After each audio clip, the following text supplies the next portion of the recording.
Welcome back, everyone. Bienvenidos a todos. Hoy es el 23. It's day 23.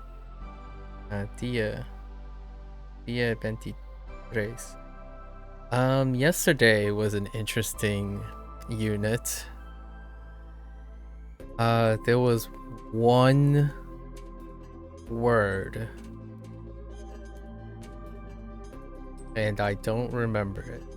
One job was to remember the one word. I feel like it was definitely a verb, and everything else was lots of repeats. It was to get used to the agreements and whatnot, and then fleshing out all the other forms, all the conjugations of every other word that we had that deals with an activity. What was the word?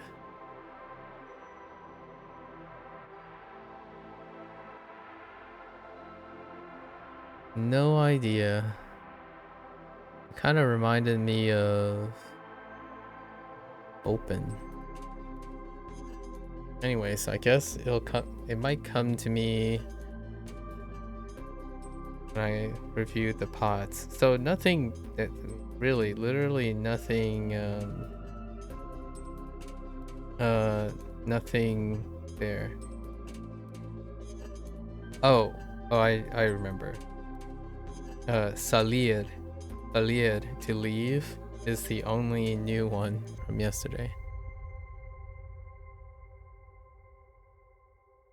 Okay, so now let's go over our 3 podcasts. So we had our 3 pods. The first one was like daily. We were on point yesterday as well. Daily. So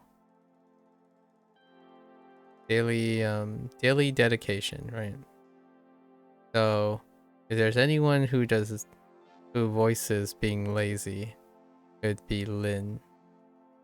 And it was a bunch of people talking about studying language. Turns out, right? Language learning, studying languages, daily dedication. Lynn prefers to study how to make sandwiches, to practice how to make sandwiches. That's Lynn for you. Although that still work, so. And then our second one was reading at home.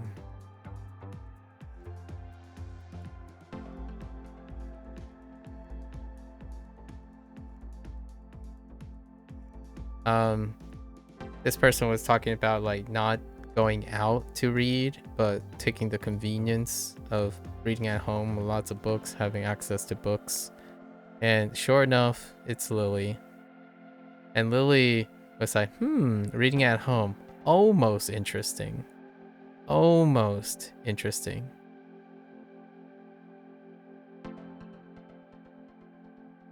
Antisocial, right? Antisocial. And last but not least, we have our cafe conversation. But sure enough, it's Lucy overhearing.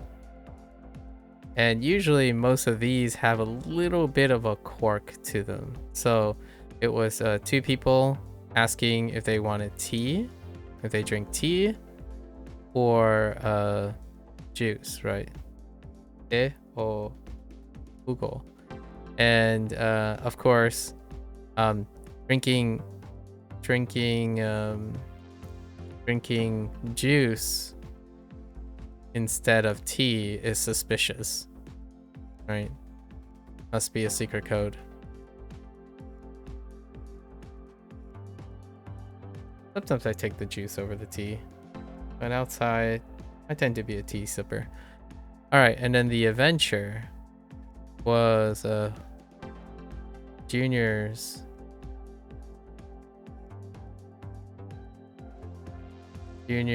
gift This one was a little weird. So we have our scene. Junior starts here. We have a counter here, occupied by Falstaff.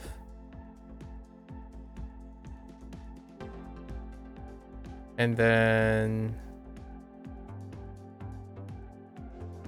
here, I think it was Bea. Actually, it might have been Lynn, now that I think about it. And then there's shoes. And there's a locker here. So he's actually in a store. So Junior is in a store alone. And it's not Junior's gift to himself, like a birthday thing. He's actually finding a gift for his pops. So he goes to Falstaff, like, I want to buy a gift. And Falstaff's like, ¿Qué? Right? What does your father like? And he says, baloncesto, right? So, what is your father's basketball? And then what's your father's favorite color? Red. We're talking about Eddie here, so he's usually dressed in red. And he's like, oh yeah, go to Lynn to find some shoes, like basketball shoes. And then you go to Lynn, and Hunier mentions like, oh, do you have big shoes? Because Eddie is kind of big. It's like, oh, we don't have them here, but we had them in a locker. But you need a key from Falstaff. So you go back to Falstaff for the key. Yaba. Yaba. Yabe. You take the yabe and you open the locker and you acquire the red shoes, which then Lynn tells you to go pay for it. And somehow Junior has 30 bucks. Just chilling with 30 bucks. Like Junior is 8 years old. So he's just randomly in this store buying $30 shoes for his father. Cute though. Yep. That was the adventure for that one. It's kind of funny. Like you're just thinking, oh hey, Falstaff's like, oh yeah, well here's the key to an 8-year-old. But yeah, go grab it. All right.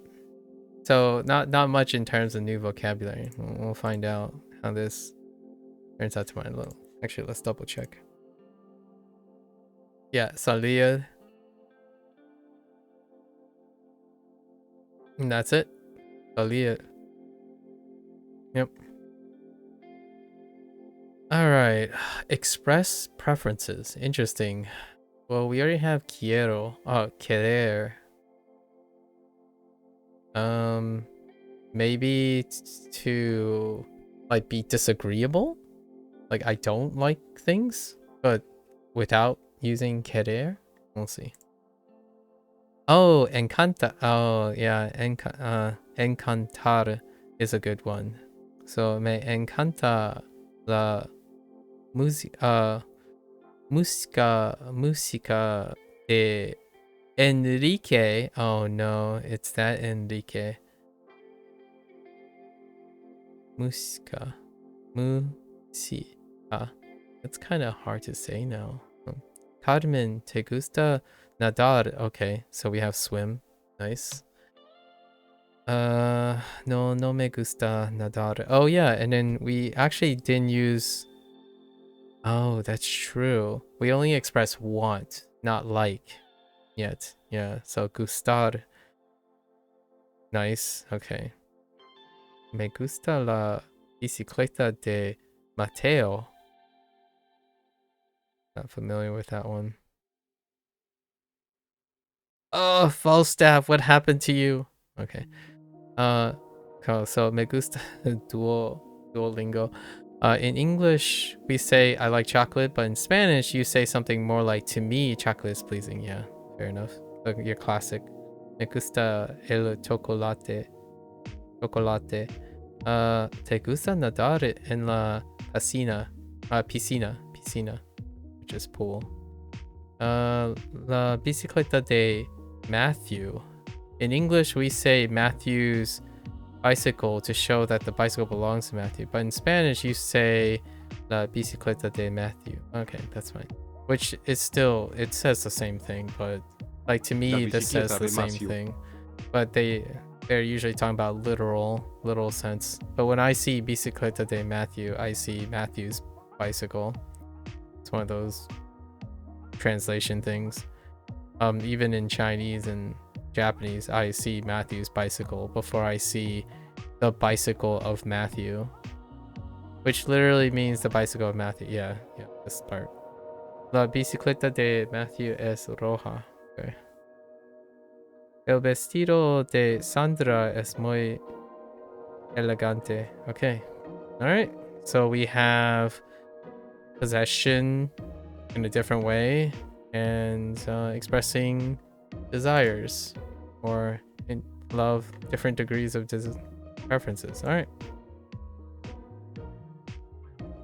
Things to desire. We need objects to desire. El chocolate. El chocolate. El queso. That's a repeat. Me gusta la leche. Oh yeah, and then, yep.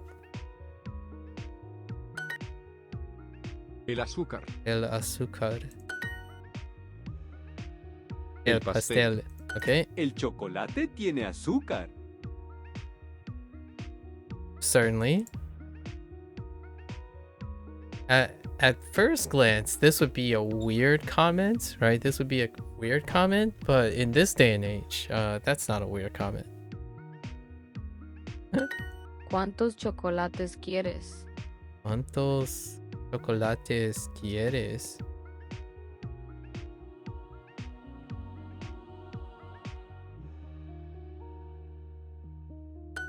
Este pastel es para mi abuelo.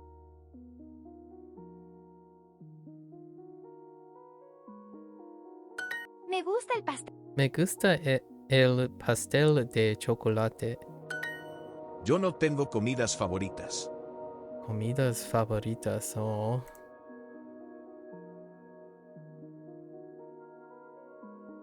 That's kind of weird. I don't want to hear that. Estas son mis playas favoritas. Estas ne? Estas son mis... Something playas favoritas. Estas son mis playas favoritas. Okay, these are my favorite beaches. Yo quiero café porque estoy cansado. ¿Por qué? Oh, because. ¿Por qué? ¿Por qué? ¿Por qué? Yo quiero café porque estoy cansado. ¿Qué? Okay. Yo quiero café porque estoy cansado.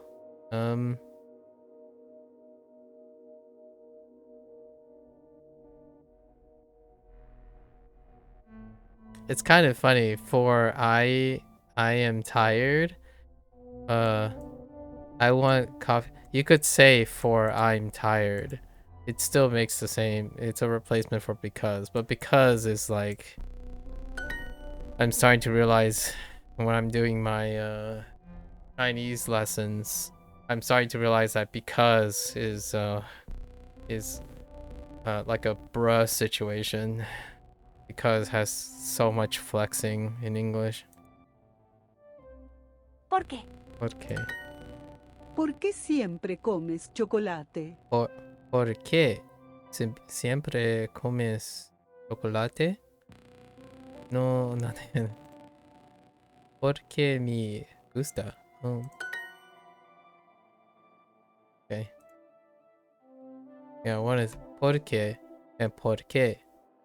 Right. I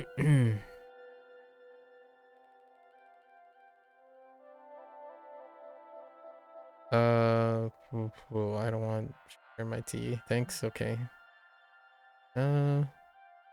No quiero azúcar en mi té. Gracias. Estos son Yes, estos son Mis mis quesos quesos favoritos. El sándwich de queso queso. es muy bueno. All right. All right. El El sombrero. sombrero. La La falda. falda. These are repeats. Fa- Falda. ¿Te gusta la cartera roja? Oh there, Gecko. Estoy bien. ¿Y tú? ¿Te gusta la carretera roja?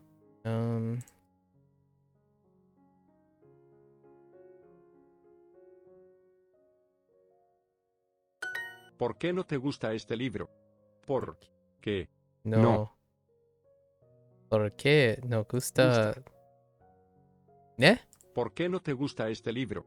Oh, No, te. este libro. libro. No. No te gusta este libro. Quiero comprar algo bonito. Algo thing or something, I guess. Algo, yeah. Quiero comprar algo.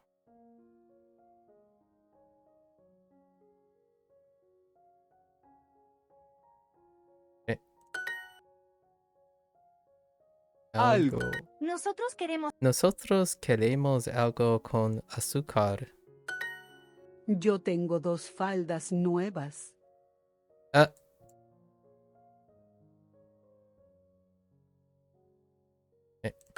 Creo que Carmen es muy bonita. creo.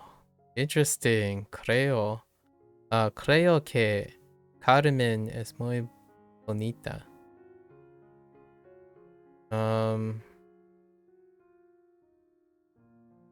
How do they phrase it?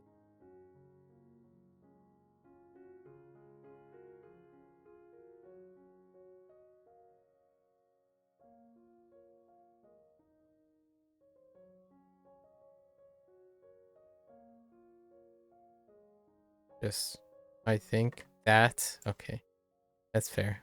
I think that. Creo que. Estoy un poco enfermo esta semana. No me siento muy mal para no es divertido. Oh, lo siento. Lo siento. Are you getting better? Are you feeling better? What? You get sick? You get sick fairly frequently.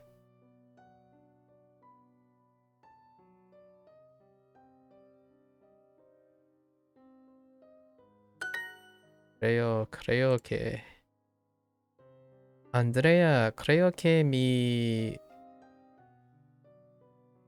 This is the... creo que is like creo que mi vestido Vestido. nuevo es bonita. ¿Te gusta? Señor, ¿usted quiere esa camisa? Esa. Oh no. That's review. Esa. Right. Do we have eso? Yeah. Ese. Let's see.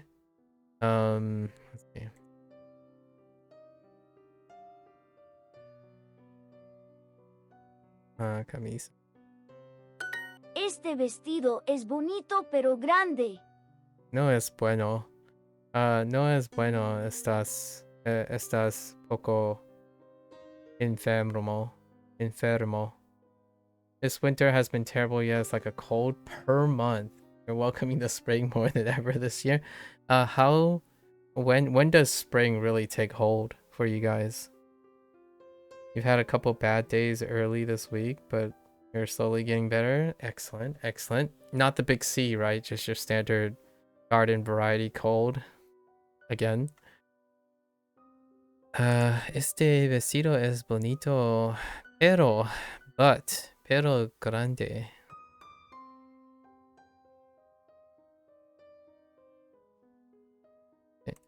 Ese sombrero es para papá. Ese sombrero es para papá.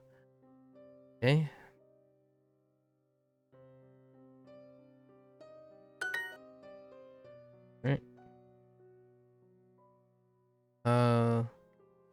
Uso No uso camisas, camisas, pero pero uso uso camisetas. camisetas.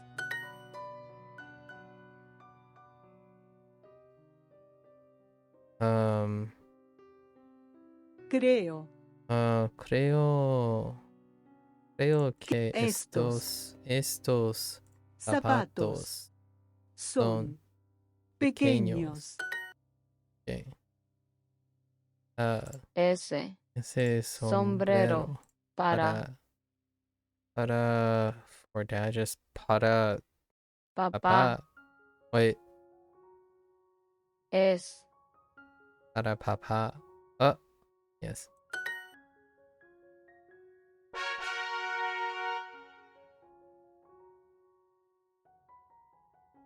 La La piscina. piscina. No me gusta nadar. Nadar.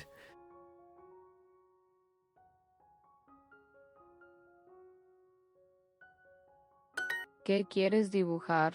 ¿Qué quieres dibujar? Ooh, I wasn't expecting dibujar at some point. But that kind of makes sense. Okay, we need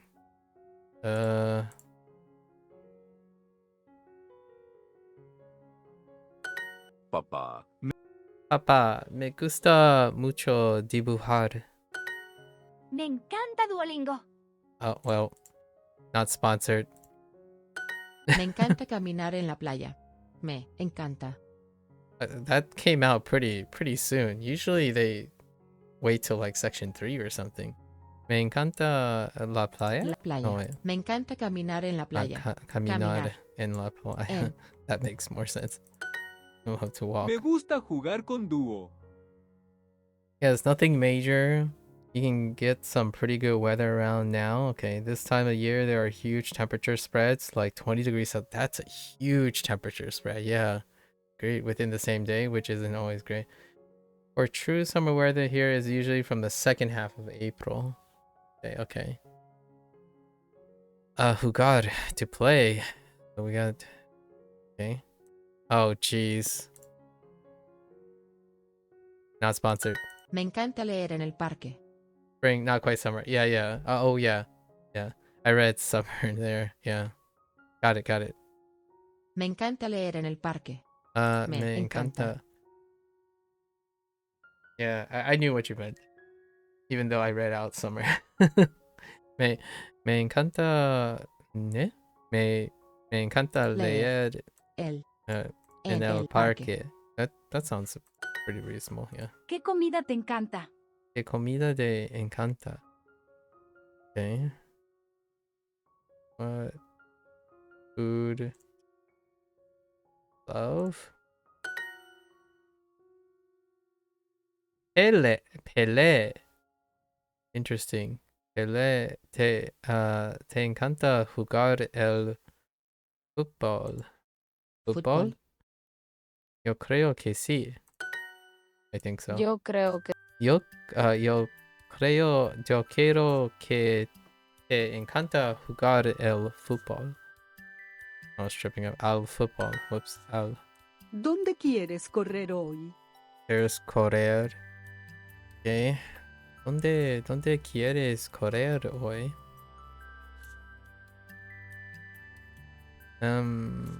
Where?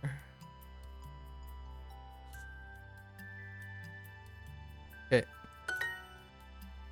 How about where I live? How cold and how long are the winters? We're already into spring. The spread's not too bad here. I would say 5 degrees Celsius, but it's ideal weather now for spring, largely. We're looking at like 18 to maybe 30, like 12 degrees spread, 18 to 30, and anyone in that region is like spring running. Yeah. Correr. Correr. And it started like 3 weeks ago. It's usually like mid March. Hans, ¿quieres correr en el parque? Hans, ¿quieres correr en el Parque. At least for me. That's how I like my weather. En el parque no me gusta correr. Pero sí caminar. Oh, pero sí. I really like going to the... Really? Me gusta. Me gusta... Oh yeah, that's right, because it's the... Yeah, me gusta mucho. Me gusta mucho. This is a grammar point, actually. Me gusta... Right, me gusta mucho ir a la piscina. How cold does it get in the thick of winter? Like usually, not record. Usually?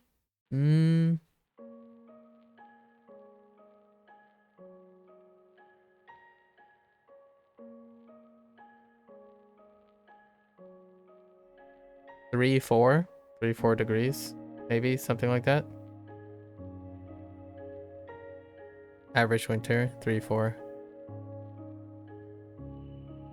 Carmen. Carmen, you like te gusta nadar? Nadar.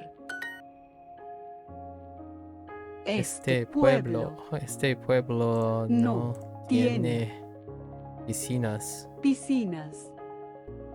Oh hey, the Daily Bot arrived. Thank you, Daily Bot, reminding me that I'm also live on Twitch. Alright. I was beginning to wonder. Any new one? La Bicicleta again. Los perros. How many purses do you need? Don't ask that question. ¿Cuántas? ¿Cuántas? So how many? ¿Cuántas do you need? ¿Cuántas Necesitas. Oops. ¿Cuántas Carteras. carteras necesitas? ¿Cuántos perros tienes? Oh, that's a weird question. Oh no, tienes. Oh no, that's fine. That's fine. I was about to say how many dogs do you want?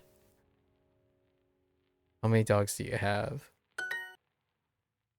La ropa. Yo tengo un carro viejo. Viejo, old. Viejo.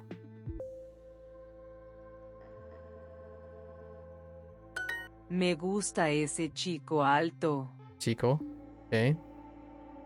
And chico, chica. Okay. Me gusta la música de Madonna. That's a little bit warmer than you would have thought. Still enjoying Spanish? You seem to be in the groove. Yeah. We haven't caught up to still reviewing, right? Most of the Spanish is still review. Although I guess we're still conditioning ourselves to remember conjugation and gender and plurality. I'm like getting used to typing that. Me gusta la música de Madonna. Oh, how do they say Me Madonna? gusta la música de Madonna. Madonna. I feel like they could get away with Madonna instead, but Madonna. Oops.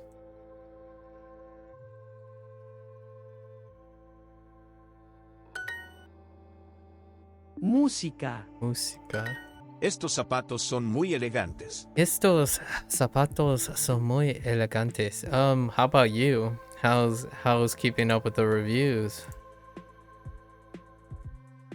How's your review going? Ella tiene 2 bicicletas nuevas. Ella tiene 2 bicicletas nuevas.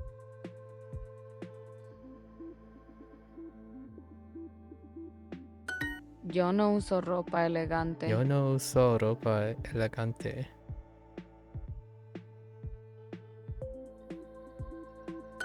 ¿Te gusta mi ropa nueva? Me encanta, es muy elegante. Esa chica tiene una bicicleta bonita. Tus zapatos no son viejos. Tus Sus zapatos zapatos no son viejos. viejos. Ah, ¿Dónde ¿dónde están los perros? Los perros. Ah, mis Mis camisetas. Camisetas son son viejos. viejas, Ah, viejas. Oh, ya. Viejas, pero bonitas. bonitas. Esa Esa chica chica tiene tiene una una bicicleta bicicleta bonita. bonita. All right. That's it. Not a lot of new Me gusta vocabulary. mucho la ropa de Patricia. This is about the average, right? 4 or 5 new vocabulary words. I think it might have been 6 or 7 this time. Gotta review. Let's see if we picked one. So, gustar, right? Gustar.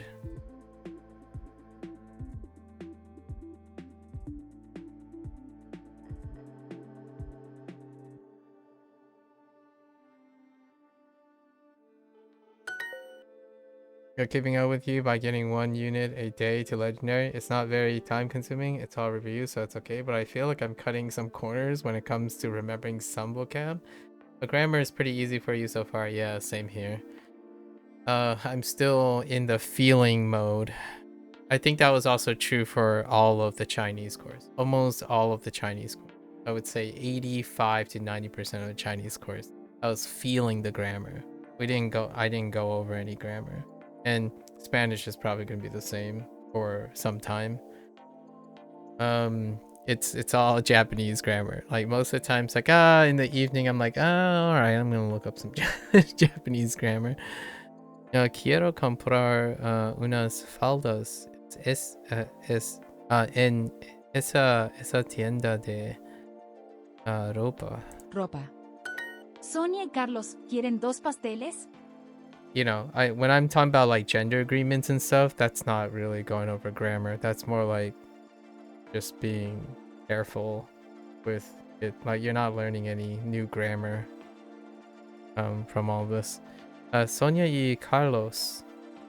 Sonia y Carlos quieren 2 pasteles. Pasteles. Okay. I want 2 cakes. Me gusta mucho este chico. Es muy interesante y divertido. Divertido. Yo uso la cartera vieja de mamá. Yo uso la cartera vieja de mamá. Also reading Spanish is a non-issue, right? There's also the benefit of reading Spanish. Although I do have to admit, Mandarin, like traditional and simplified, has become either I know it or I don't immediately. So there's a very large distinction between I know it and I don't, which is pretty normal. Even in English, like I see a word, it's like I don't know how to pronounce that. That's all that is. Like I could guess, but so it's gotten there. Japanese, I need to get back to like doing some stuff that deals with reading sentences, and which we'll do soon. Although not quite the soon when it comes to going back to Duolingo, but other things. Still takes a bit. And when I mean reading out loud and not reading in the head. In the head, most of that is comprehensible. Yo uso la cartera vieja de mamá. Okay.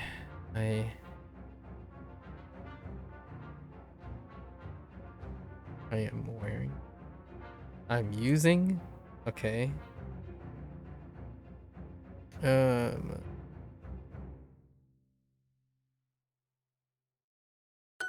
Yo creo que te encanta jugar al fútbol. Comprehension is pretty much on it, but when I need to write sentences, I sometimes struggle to recall some words, mostly adjectives, I say.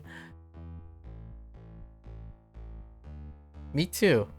Me too. Adjectives and adverbs are like, you can do without them. If you know what I mean. Like, I'm very happy versus I'm happy. It's like, all right. We're good. Oh, that's a predicate. But say like, I'm walking to the store. Instead of saying I'm walking to the store quickly, I'm like, wait, quickly. I guess that's rapido. So how do you lee it? You know, like rapidly. And I'm like, I'll just say I'll walk to the store.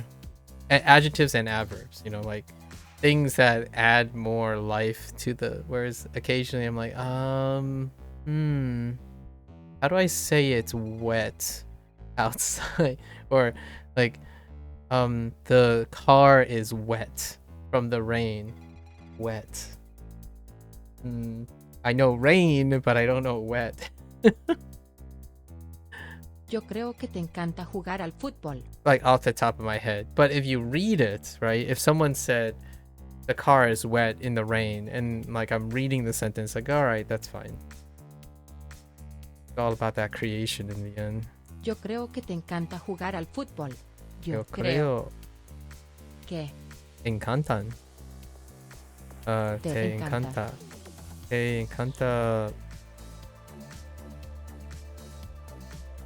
¿Fútbol? Jugar al fútbol. Yo creo que te encanta jugar al fútbol. Okay, that's fair. Me gusta mucho el sombrero rojo. You don't really remember Spanish conjunctions as of now, like other tenses. So I'm curious when we get to get how easily it'll come back. I saw my first different escribes is the closest in one of the adventures in one of the podcasts I heard escribes. So I know what it meant when I heard it, but it's still, that's will. It's future tense.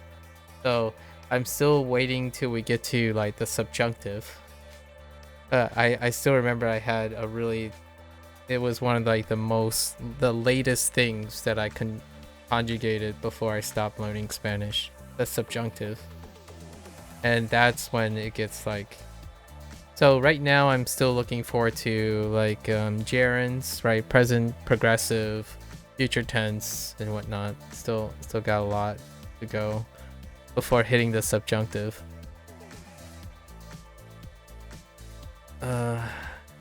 There was like past, future, progressive, like future, present participle, and I don't know. I still remember like there were things where they kind of stacked on each other, and I'm like, I don't know which one it is. When I was younger, but I'm curious what it's going to be like now that I'm older and have more English. Like my English was not that great in high school, right? So you don't have analogous things that you can use your native language to compare, right? Analogs. So I'm kind of curious how it's going to be, especially after doing a year of self-study prior to doing Spanish again. So it's going to be interesting. I'm looking forward to it.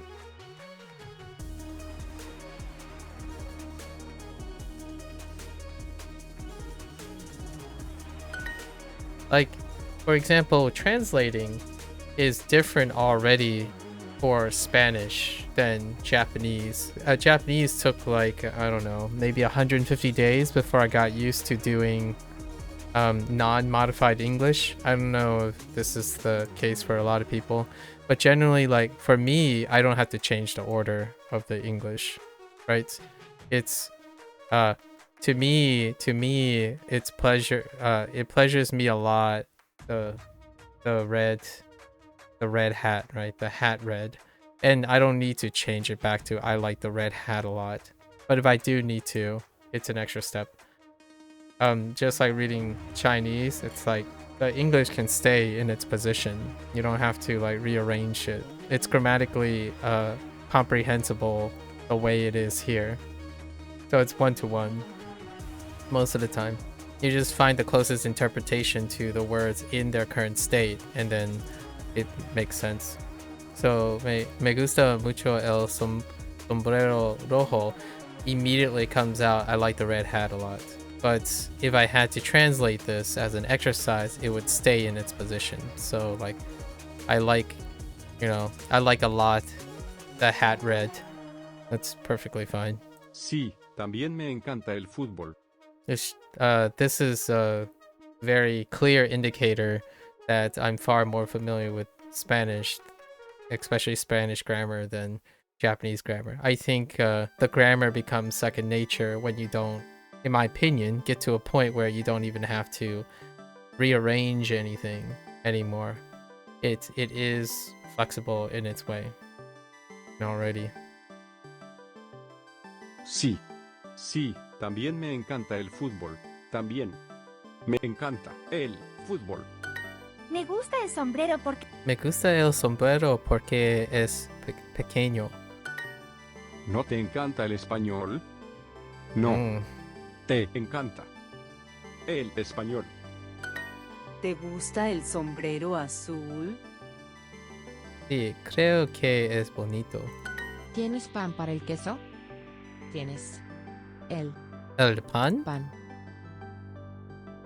Queso. ¿Para queso? ¿Tienes pan para el queso? Oh. Pan para el queso. Oh. We have bread for the cheese.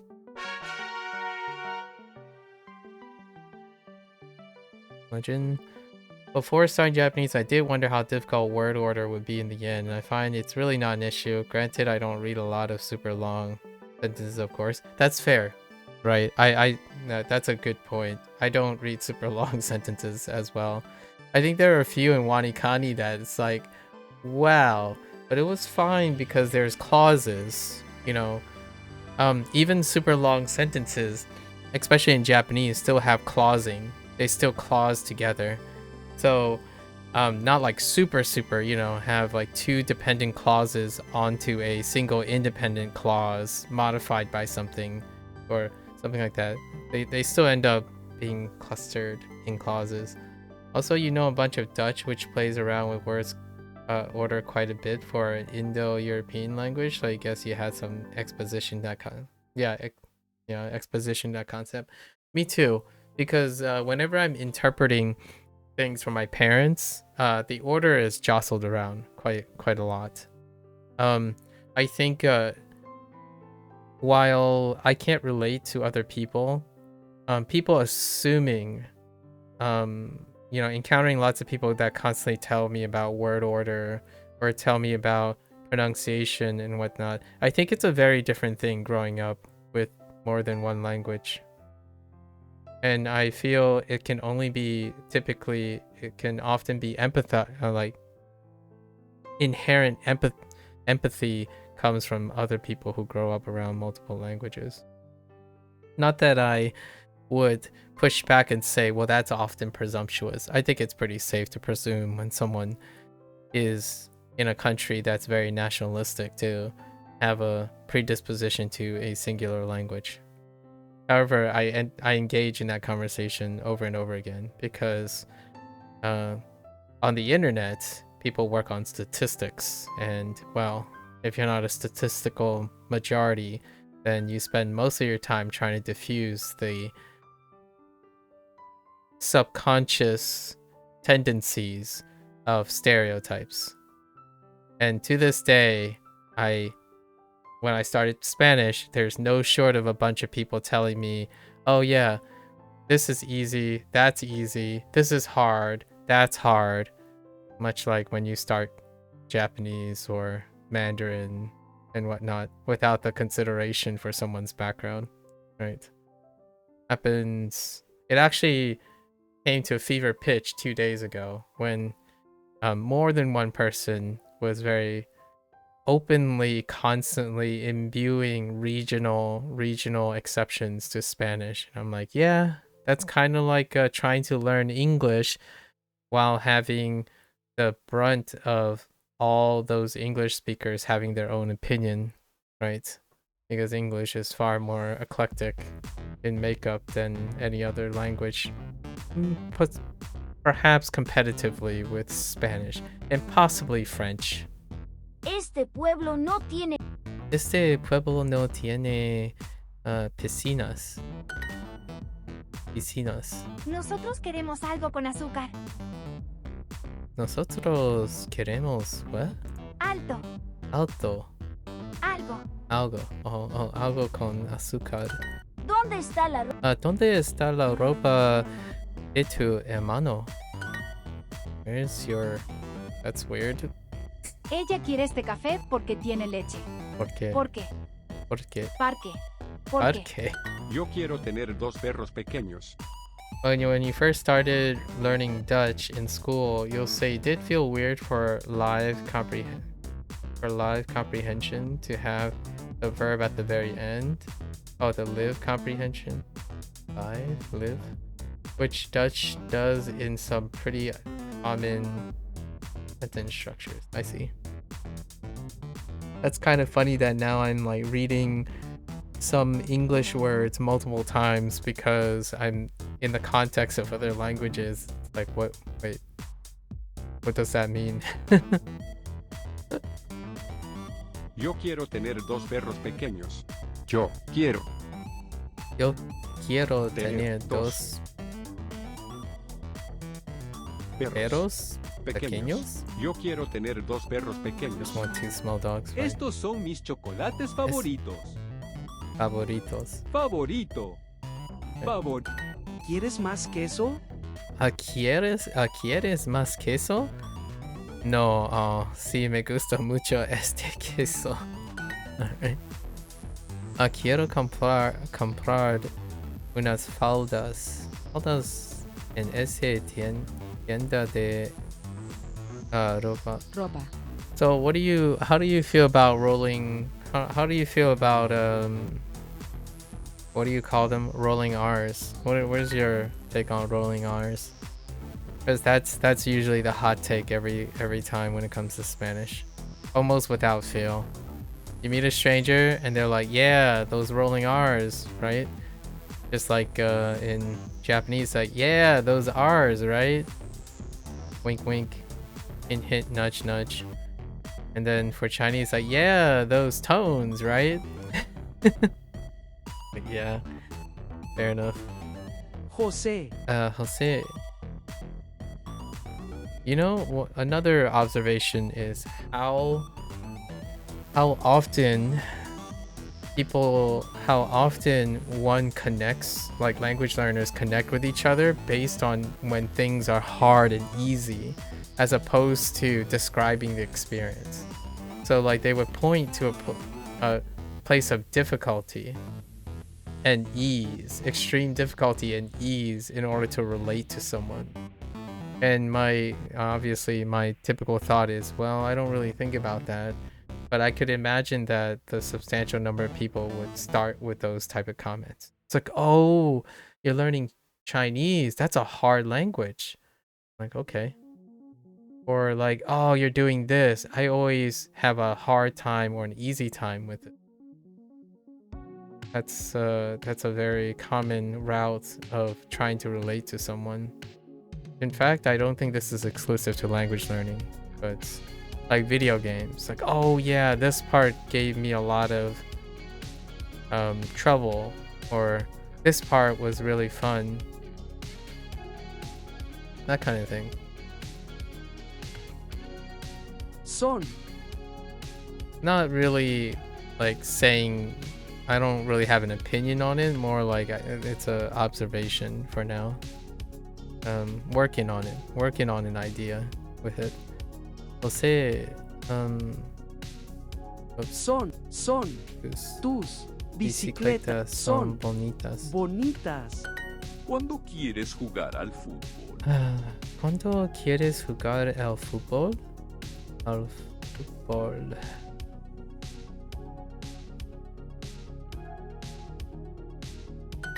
Me encanta el chico nuevo de la escuela, Terel. Es inteligente, elegante y muy bonito. Oof, I'll tell you how I feel. I'm absolutely terrible at it. But unlike tones in Chinese, from what I know, I don't feel mastering the rolling R in Spanish is that big of a deal to be understood. Yeah, I don't either. Hot take, I'm not even, the jury's out for me on pitch accent as well. Wink wink, hint hint, nudge nudge. But what you call it, I met SD recently, and it's kind of fun hearing about SD's thoughts because the R's are removed, but the substantial amount of the R's removed, as in they just stick with R, like Caro.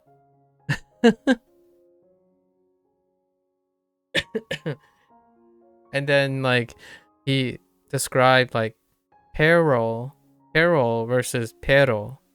So peril stays the same, but peril is dog, and I'm like, oh, intriguing, very intriguing. So yeah, it's one of those things. Me encanta el chico nuevo de la escuela. Oh my gosh, I want to hear that name again. Me encanta el chico nuevo de la escuela, Terel. Terel. Es Oh my inteligente, gosh. elegante y muy bonito. Okay. Es inteligente, elegante y muy bonito. Querer.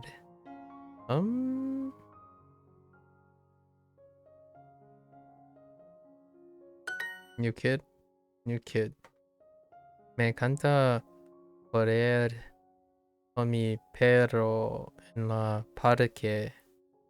Mi actividad. Oh, I don't have an actividad. Favorita? ¿Ne?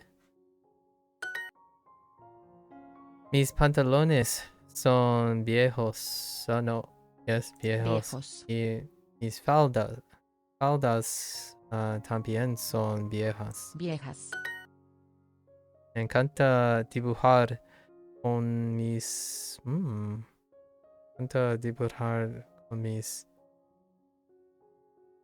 We need new things. Bolígrafos. Fine. Queremos 2 sombreros bonitos. Queremos 2 sombreros bonitos. Okay. I want 2 hats. I was looking for 2, and I saw 2. I'm like, that's funny. I want 2 hats. Or, yes, 2 hats. Oh, 2 pretty hats. Oh. Oh, whoops. I wasn't looking. La camisa. La camisa es bonita, pero muy pequeña. Okay. Esta es bonita, bebo, pero muy pequeña. Yo creo que te encanta jugar al fútbol. Yo creo que encanta jugar al fútbol. Oops. Forgot the T. Wait. T. Yes. Yo creo que te encanta jugar al fútbol. Me gusta la música de Madonna. Me gusta la música de Madonna.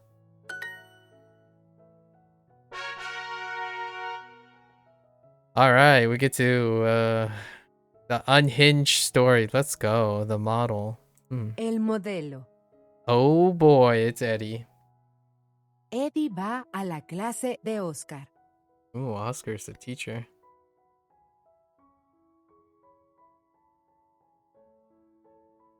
Hola, ¿puedo entrar? Tengo que dar mi clase de arte en 5 minutos.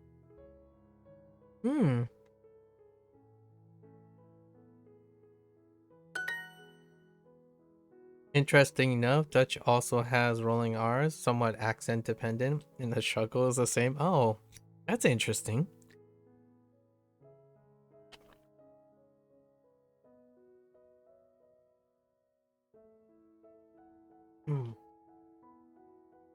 Yeah, no rolling R's for me until Spanish. Pero estoy aburrido. ¿Y tú no tienes clase? No. ¿Te puedo ayudar en algo? ¿Por qué? That's weird. Porque eres mi mejor amigo.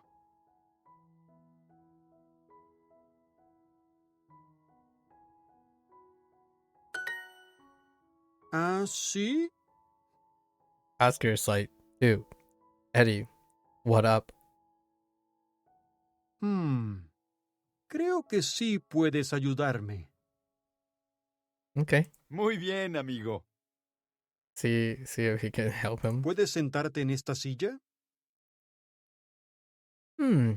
Sentarte en esta silla. Oh, can you sit here? Are you able to sit here? Sí. Yeah. Eddie se sienta y mira a Oscar.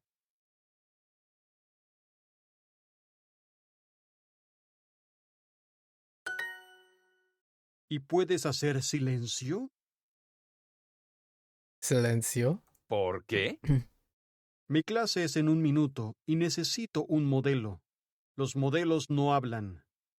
Pero esto es aburrido. Eddie is so much like Junior. Or Junior is so much like Eddie. Shh. Ah, the shh. Shh. Universal, you know? Okay. 5. Modelo. Modelo. Amigo. Va. Entrar. Good old Eddie. El modelo. Yeah. Eddie va a la clase de Oscar. Hola. ¿Puedo entrar? Tengo que dar mi clase de arte en 5 minutos.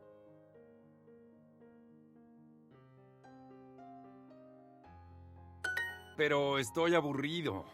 ¿Y tú no tienes clase? No. ¿Te puedo ayudar en algo? ¿Por qué? Porque eres mi mejor amigo. ¿Ah, sí? Creo que sí puedes ayudarme. Muy bien, amigo. ¿Puedes sentarte en esta silla? Sí. Eddie se sienta y mira a Oscar. ¿Y puedes hacer silencio? ¿Por qué? Mi clase es en 1 minuto y necesito un modelo. Los modelos no hablan. Pero esto es aburrido. Shh. That's one way to shut Eddie up. Kidding. Aburrido. Entrar. Pase. Silla. Necesito. Alright. Moving right along. Pastel. Pastel. Oops. Pastel. Salir. Salir. Azúcar. Azúcar. Por Porque. La ¿Por niña qué? quiere azúcar en... La niña quiere azúcar en su manzana. Okay. Salir. Salir. pastel. Pastel. Queso. Eso. Azúcar. Azúcar. Yo no quiero azúcar en mi té.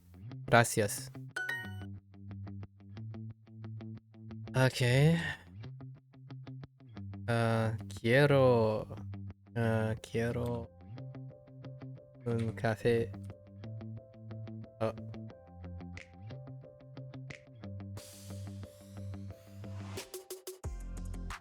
There we go. Café con azúcar. Por favor. Quiero mucho queso en mi ensalada. Quiero Eso. queso. Sonia y Carlos, ¿quieren 2 pasteles? You say even your French R's aren't very strong. You don't know if that's the right word for it. Yeah, no, I know what you mean though. Which means, which might explain your trouble with the rolling R's. On the other hand, I feel good about my lidade. Yeah. The single taps. Lidade. Then you graduate like to double taps. Like, I usually default to double taps for like pero and caro. But then if you're like really strong, I think my strongest ones are end R's with triple tapping and then the front R's with triple tapping. But you can kind of get 4 sometimes. Like azúcar, right? Cara, ra, cara, cara. But then the beginning are pretty good, like ra, ra. So that's 3 or 4, right? Ra, Ramon, for example, like, right? But then the middle is like, not happening for now. Like pero, just 2, pero. Or like the RRs, the double R's. Not happening. Like aburrido, like that's not happening. Quieren. Yeah, the single taps for like just the single R's in the middle is fine. Carros. Yeah, no. I think it reminds me of all my high school days. Like I really liked the rolling R back in the high school days. So I did it back then. I still kind of remember it's like coming back to me. Like doing like carros, like carros, you know, carros. But you don't really have to accent it that hard. It's carros. Now I can't do it with a single tap. Yeah, carros. Or something like that. Like por, right? Por qué. Or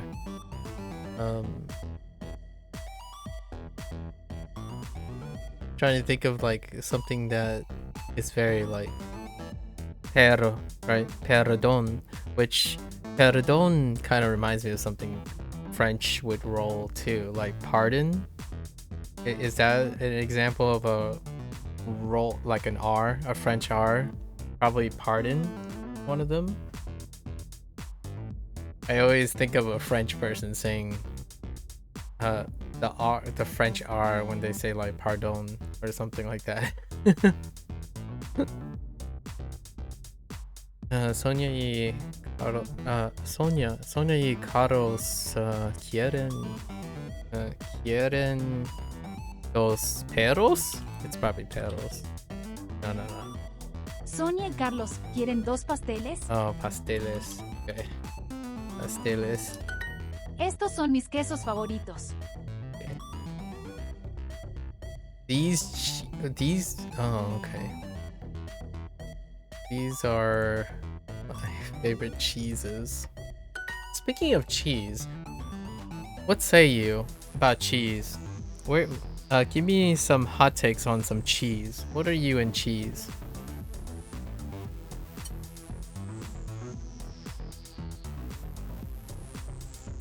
What is your fallback cheese? Él quiere Okay. este sándwich porque tiene pollo. You can talk about snacking cheese, sandwich cheeses, pasta cheeses. You can qualify whatever type of cheese. You know, the more specific, the easier. I imagine you can like narrow it down. I think I'm thinking of snacking cheeses right now. Mozzarella. I can't even say it right. Mozzarella. A great snacking cheese right now for me. Ooh, I do like spraying brie though. Brie, spreading cheeses on cracker, brie.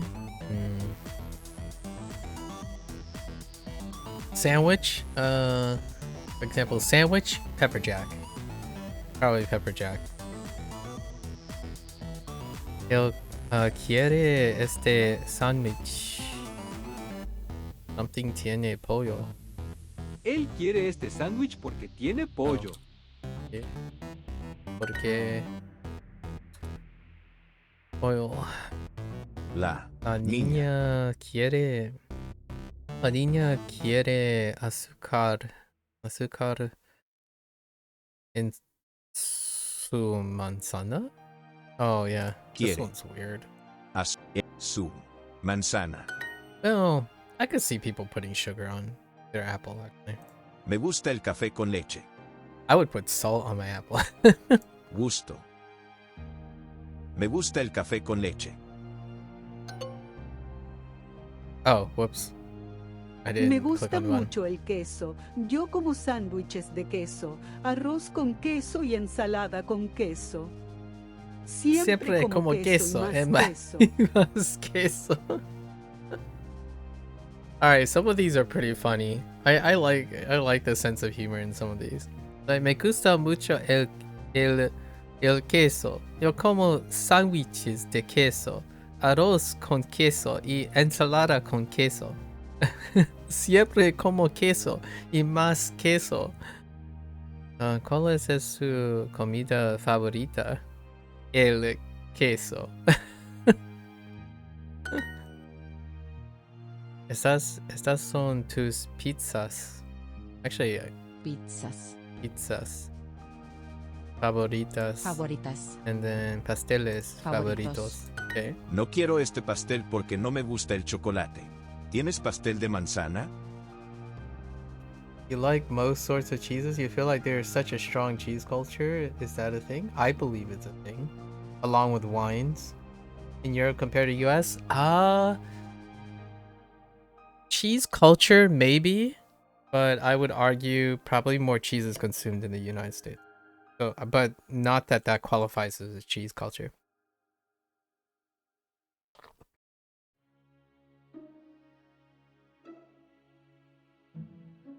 Like what I mean is, per capita, I think there's a bigger cheese consumption in the United States than Europe.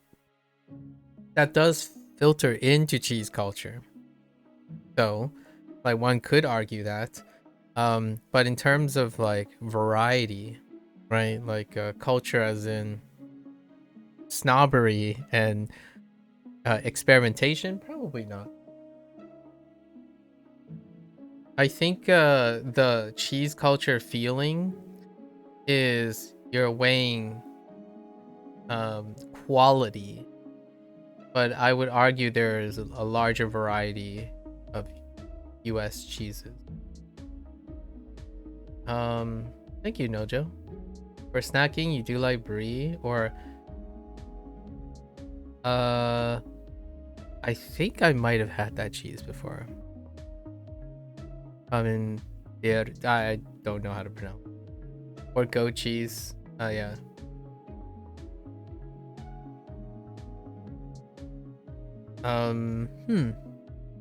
Yeah, it would be interesting. Hold up.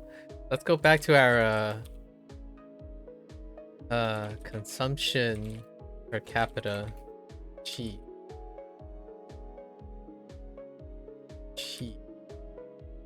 Country. Let's go back to this. I would be...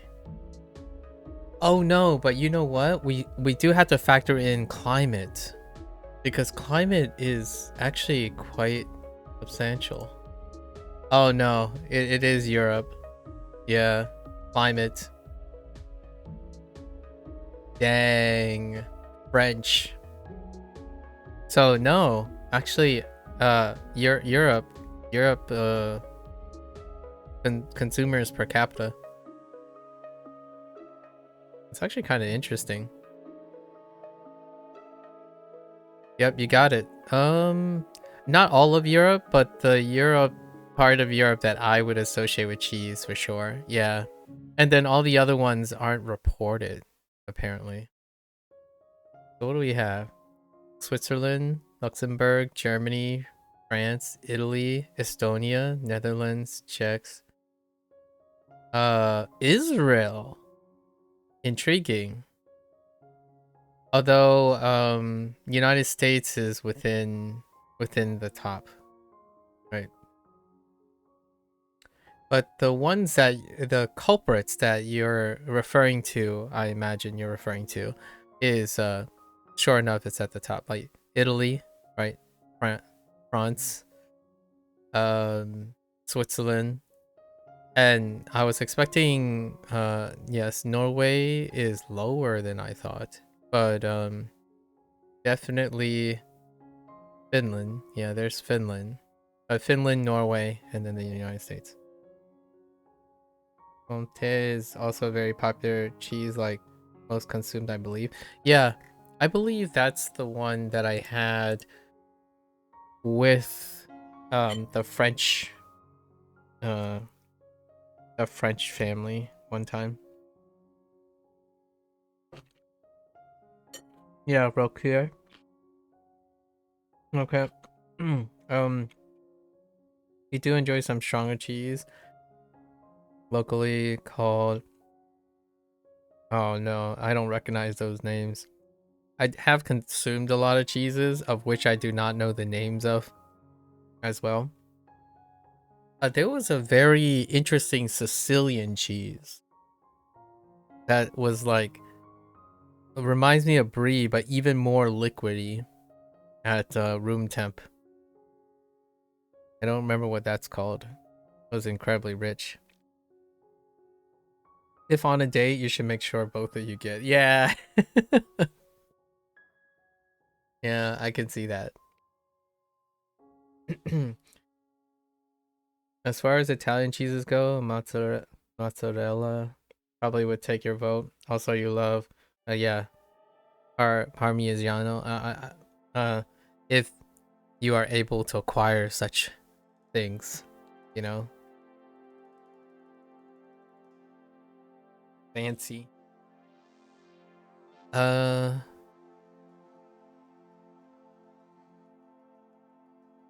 Honestly, I'm kind of curious. Hold up.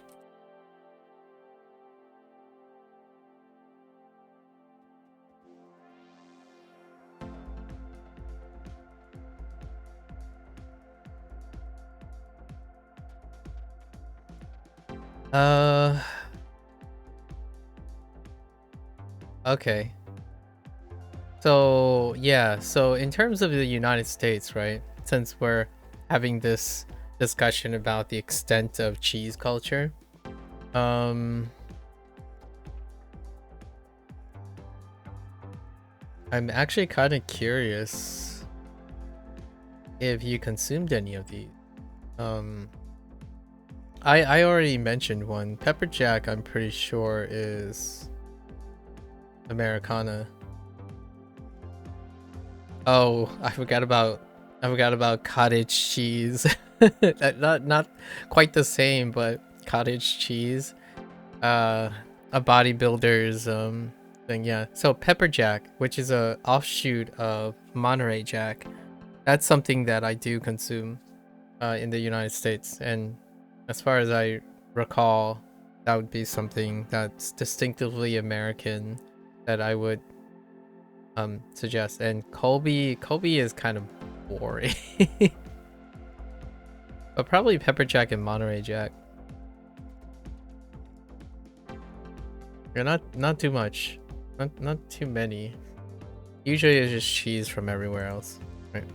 And I guess when you were referring to cheese culture, you're also talking about the production of unique cheeses, as opposed to the consumption and or the participation in consuming cheese.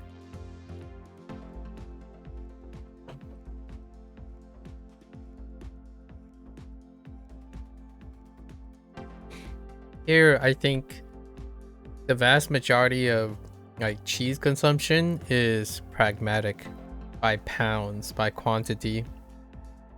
And then when it comes to like cheese culture, it's kind of coupled with wine culture. So cheese and wine.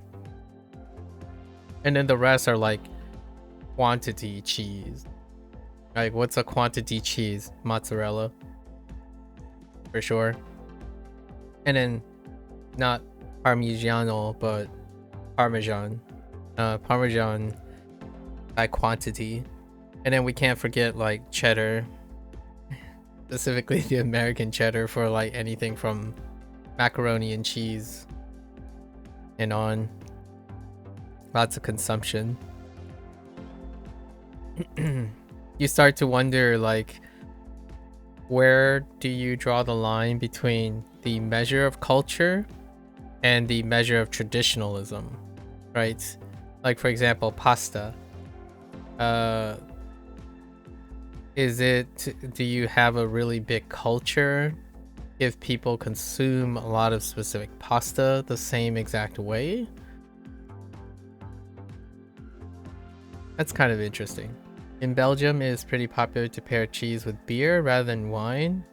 Unsurprisingly, yeah, probably. I would have guessed that. Yeah. There are several producers of Trappist beer, Belgium's specialty, which also produce cheese. Oh, yeah. It's not uncommon. I don't know if you think of it this way, why it's not surprising. I think this is obvious to me, but I don't think it's quite obvious to a lot of people of the drinking age, not Gen Z. Actually, Gen Zs don't participate that quite in these cultures, not this part of culture anymore, but all three things are fermented. They involve processes that overlap when it comes to production. So when you were talking about like Trappist beer, which also produce cheese, I'm not surprised, because cheese, beer, and wine are part of fermentation process. So a lot of times those disciplines kind of overlap in their foundations. So you have places that are equipped to do both.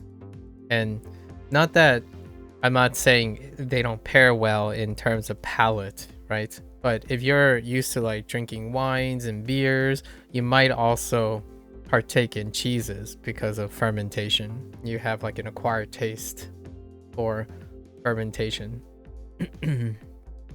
Along with, what's the third one? Bread. So you have bread, cheeses, and then beer and wine. Not surprising, right? Not surprising. Which is the type of breads I'm talking about are also the fermented breads. The yeast breads. And all three of them involve that using culturing fermented products. Which makes me think, hold on, which also makes me think, how does kimchi stack up with shoju? And I would think that's probably why those exist too. When they pair up kimchi and soju. What's the Japanese version? Sake and do they have something? Actually, Japan might be out of the loop here. Do they have double pairing of fermented products? Chinese, let's see, what about Chinese? I think the closest thing is probably something to do with rice, so not really. Interesting. Makes sense. What you don't really eat much of, I guess, are Spanish cheeses or German cheeses. I don't really know many German cheeses, to be honest. How can you call yourself a Belgium and not be interested in German? I'm kidding.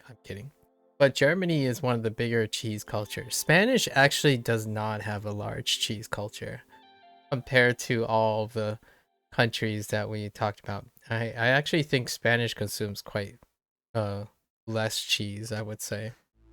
Even less, I'm not, that's interesting. I don't think Spanish cheese culture is as...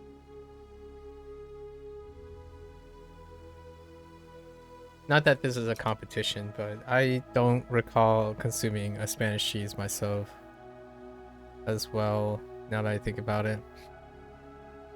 I'm looking at them right now. Yeah. Now I kind of just want to eat some cheese.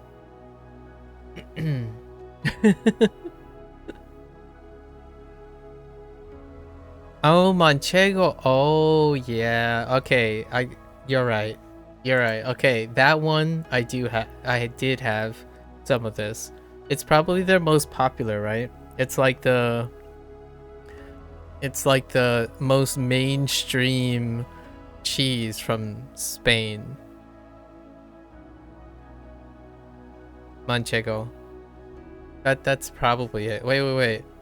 What about that's probably like Mexican. Now I'm probably thinking about Mexican cheese. Hold up.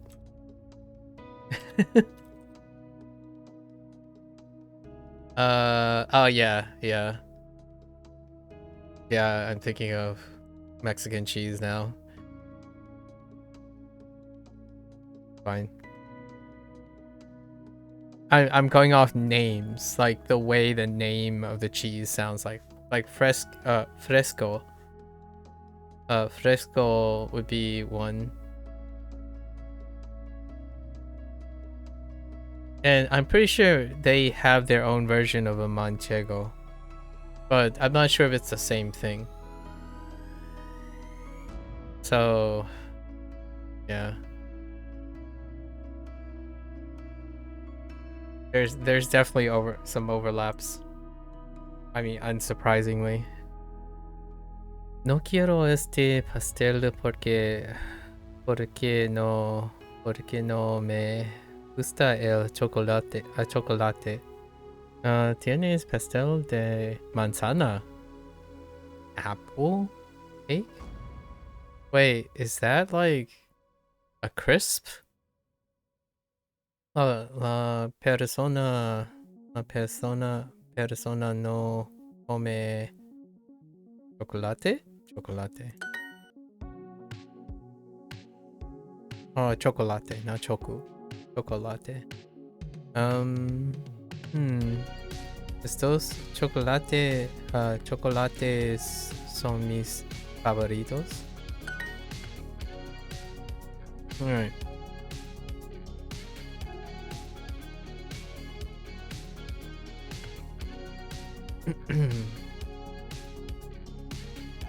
I still like throwback pepper jack. I don't know if pepper jack is even like internationally available or not. I like peppers in my cheese.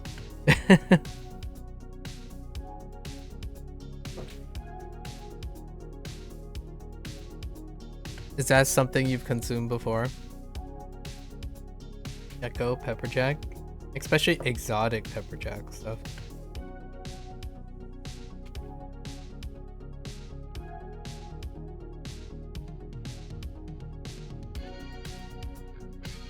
I think the most notable thing about its appearance is it has like square bits in them of the peppers that are in the pepper jack. It really do remind me of like the punginess of like fermented vegetables that are sprinkled in with your cheese. So it reminds me of pairing like kimchi with a more muted cheese while you're like drinking or eating something. It reminds me of that. But all in one slab of cheese. Great sandwich substitute. Cheese. You've had pepper jack, but it's definitely not very common around here. Trying to think of cheeses from other places. You do quite like feta? Oh yeah, feta. Greece. Right. And cheddar from the UK? Oh really?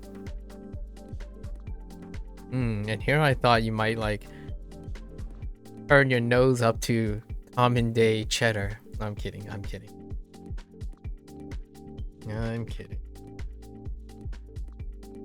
Estos son mis quesos favoritos.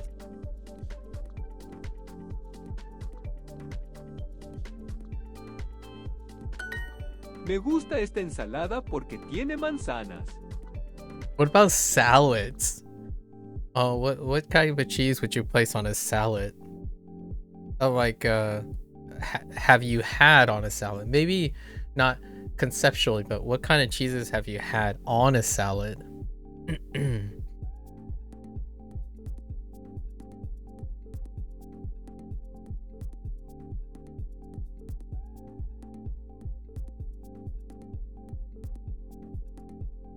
I wish I could find cheese curds here. Oh, dude, cheese curds. I don't even know what cheese curds are made of. Like what kind of typical cheese curds are made of, but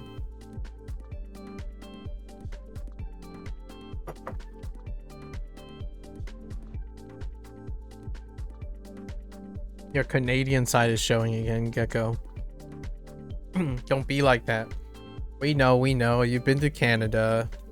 I know, but for salads, mozzarella, feta, or goat cheese.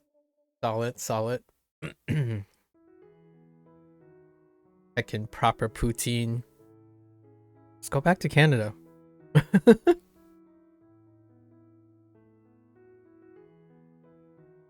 You sure you're not a Canadian? Not cheese curds though.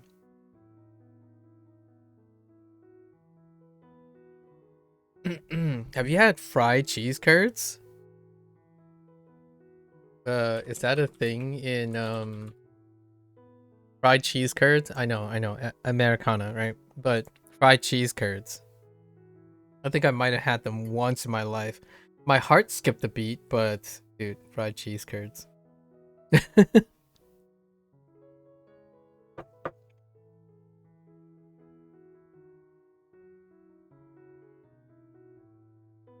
It's a sad fact that we have great fries here in Belgium, but have not embraced the poutine. Dude, that sounds like an amazing pairing. I feel if I think about poutine, we would take the fried cheese curds from Texas, the fries from Belgium, and then marry it with the curry gravy, the curry sauce from Japan, and it'd be like a three continental combination poutine. You take Belgian fries, Texas fried cheese curd, put them together, and then you drizzle Japanese curry. That's stewed from, your standard curry. Drizzle it on there. And then top it off with, I don't know, mozzarella. Shave off some mozzarella on top. There you go. We got West, we got Americas, Europe, and the East. Just slap it together. You got the very simple, kept it simple. But no, you don't think you've had fried cheese curds? It's a meme at this point to take any food and turn it into American, especially by adding fried before it. Yeah. I mean, it does make a disservice from, you know what I mean? Like, it is an American meme. At the same time, it kind of underplays how much fried food is in general. Like, if you know what I mean. Like, when I think of fried food, I immediately think of double fried pork. And that's not an American dish. I mean, it's offered sometimes, but double fried pork is a Chinese thing.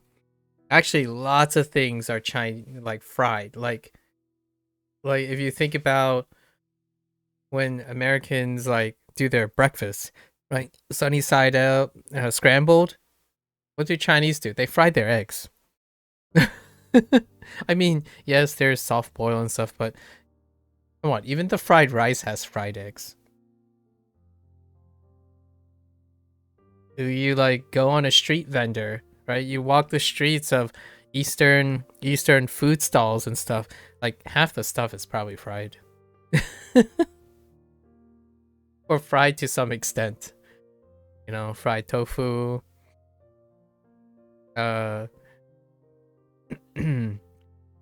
Like pastries, rice cakes. They're all fried to some extent. Interesting though. Frying everything. Although I do have to admit, fried pickles, if you get some good pickles, fried pickles is awesome. Oh, and let's not forget, I don't think, like, for example, since we're speaking Spanish, right? Fried ice cream. Fried ice cream. Like, you might be thinking, oh yeah, fried ice cream, that sounds so American. It's like,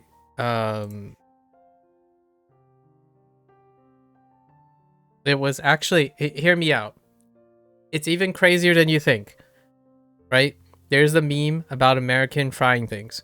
But fried ice cream was actually allegedly brought by Chinese immigrants to Mexico. And that is identified as Mexican. To some, like when I go to like a Mexicano place, right? Sometimes they would offer fried ice cream.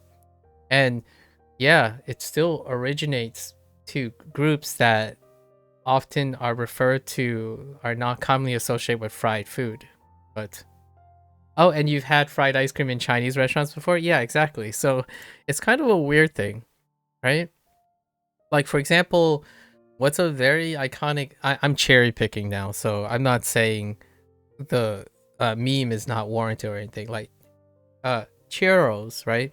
Churros, or associating to Mexicano, but that's youtiao, youtiao from China. So like they're both fried doughs. and in my opinion, whenever I think about like walking around in a fair, I don't think funnel cake, but now I do. I kind of still think funnel cake and stuff like fried dough in the form of a funnel cake, but I also think of churros and youtiao in Chinese. So like they're all versions of fried dough. So it's kind of funny when people mention the whole frying thing, and I totally play to it. Like, just fry it. Actually, in the culinary area, like I'm not a cook or a chef, but typically frying things is somewhat of a shortcut to making ingredients that might not stand well. So if you have cultures where there's a collective amount of people who are not privileged, right? And they try to elevate their ingredients or make use of their ingredients in order to like have historical quality and whatnot of being accessible and delicious, it tends to end up with the frying process, dealing with frying, right? So China would be one of them. Lots of times the food gets elevated in taste, largely because ingredients might not be as readily available due to like historical factors and whatnot. So things like what's the Americanized dish that everyone like, the chicken that's in orange chicken or General Toast chicken, right? And any form of that, like sweet and sour chicken, they're all fried. The chicken is battered and fried. You could try to make like a baked version, but they're all fried.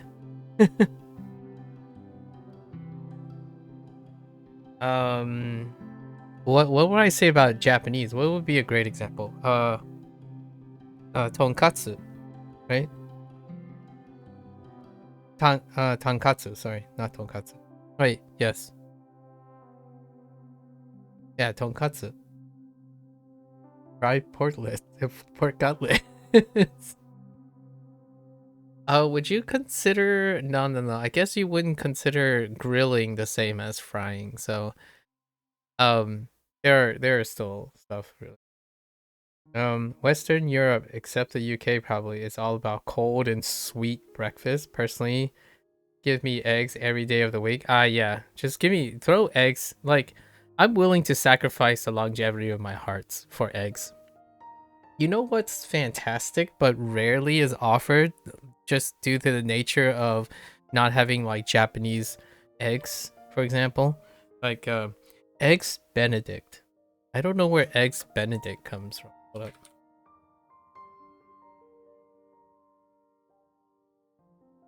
I really like this. I mean, it's a common, it's fairly common American breakfast item, but is there, and it has Canadian bacon usually on it. Speaking of Canada, but with a hollandaise, right? Eggs Benedict with a hollandaise sauce.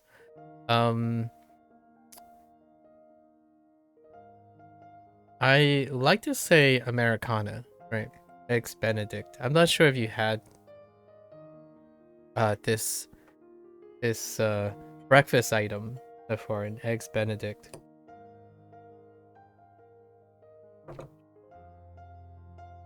What I'm about to say is probably going to make some Italians groan, but Eggs Benedict over a salad with like or over like spinach.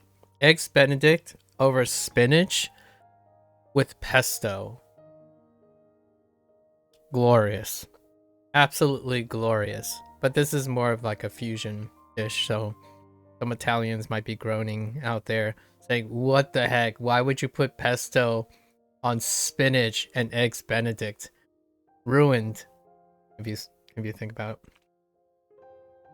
You eat them sometimes when you're on cruises, mostly? Oh, okay. There's something nice about that. It's my compromise because obviously if you're in Japan, right, due to like quality control and whatnot, eggs, consuming raw eggs create that similar sensation, you know, cracking a raw egg, using it as a way to emulsify and add a form of creaminess to your food. But on the other side, Eggs Benedict lean closer on cooking your eggs. So it's a cultural thing, available ingredients and whatnot. I think frying also plays into that quite a lot. You fry things to make sure. Like, for example, my parents to this day still have qualms with eating raw fish, right? Largely because we have to be aware of how ingredients are accessible between different countries and different cultures. And my parents, it's not necessarily saying that, oh, we can't do that here about raw fish and quality control and whatnot. But my parents grew up in China, so that's not a very...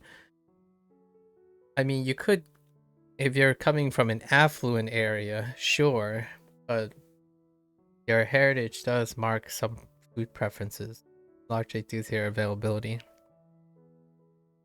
I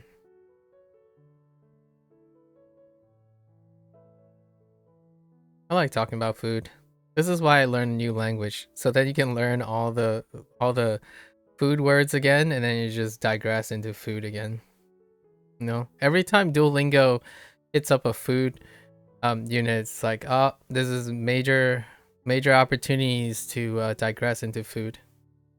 You don't eat raw eggs, but you do love raw fish, seafood, and raw meat.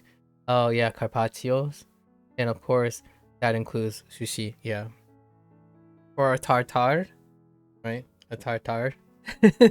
And now, thanks to you, I'm hungry again. I've had a tartare, a beef one before, a beef tartare. Yeah, carpaccio is that sounds so great, so good right now.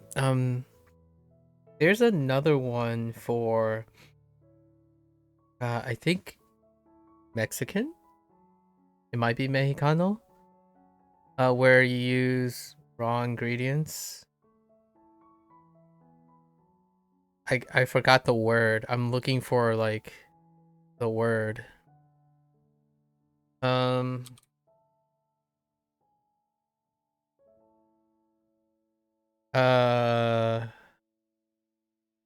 Ceviche, right? A ceviche. Mexican ceviche. That's probably the other thing. Go to bed hungry. This is your fault. Wait, actually, it's my fault. I asked, didn't I? Wait. Yeah, that was me. My bad. Alright. I take full responsibility.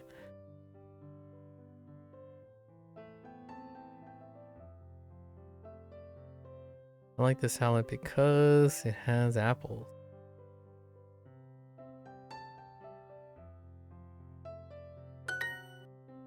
Me gusta el café con leche.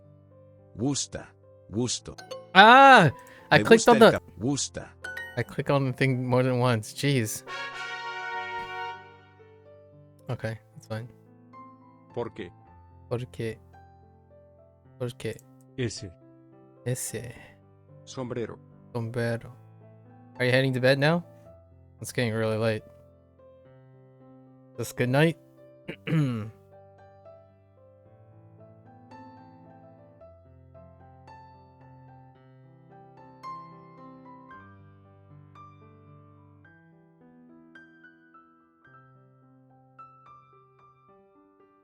Beef tartare with fries is a very common dish here, and that you'll find in any mid-range restaurant. Ooh, that's pretty brave. You like okay, but much prefer our carpaccio. Yeah, flavor. On that note, you'll go dream about carpaccio. Have a good night. Yeah, good night.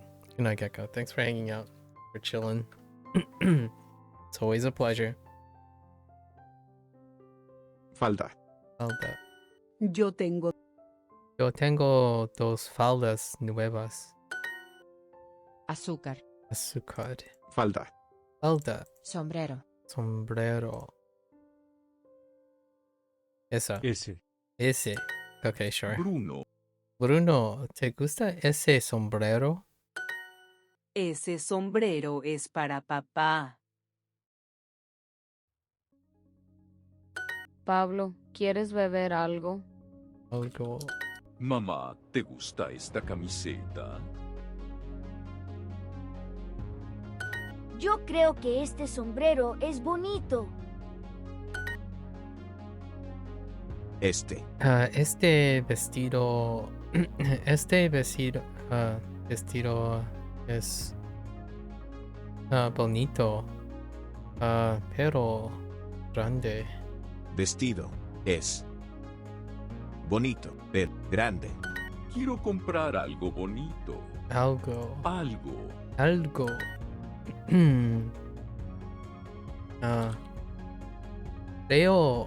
Creo que this it's just okay. Este sombrero es bonito. Ella no usa vestidos, pero usa faldas. Usa faldas.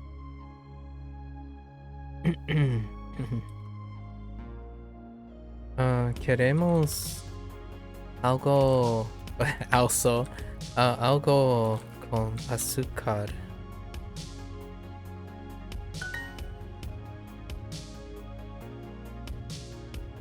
Creo que esa falda es muy bonita, pero es muy pequeña. Marks Hoven.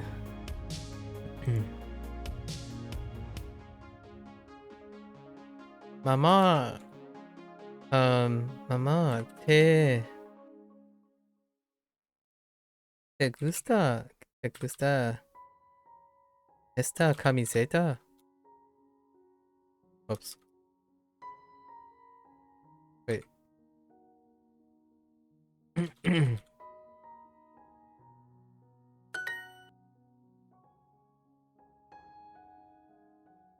Quiero comprar algo algo bonito. ¿Eh?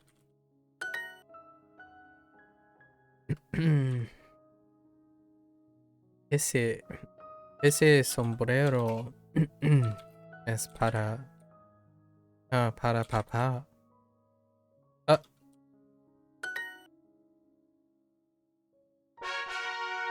Okay. Piscina. Piscina. Azúcar. Azúcar.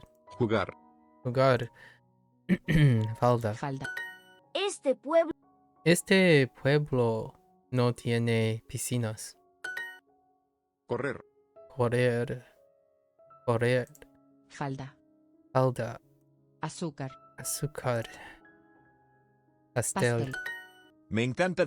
Me encanta dibujar en la escuela. No me gusta nadar. Nadar. Pagar. Nadar. Sonia quiere correr en la mañana. Quiere correr en la mañana.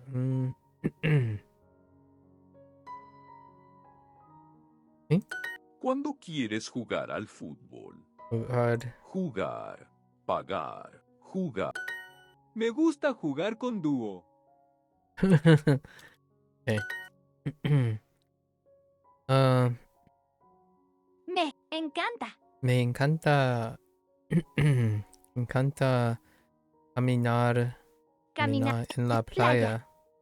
El niño quiere dibujar un perro. Dibujar. Me gusta Jugar con dúo. Bruno, te encanta nadar. Siempre estás en la piscina. ¿Quieres ir hoy conmigo?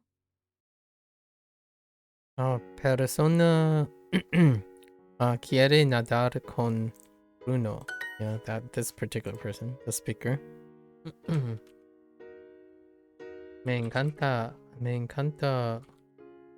correr con mi papá. Me encanta dibujar con mis bolígrafos nuevos. Son muy buenos.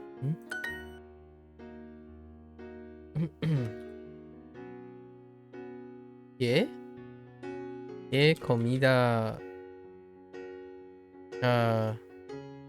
te encanta? Me encantas. Or I guess this belongs to our... Oops. Encanta, yeah. Encanta, my bad.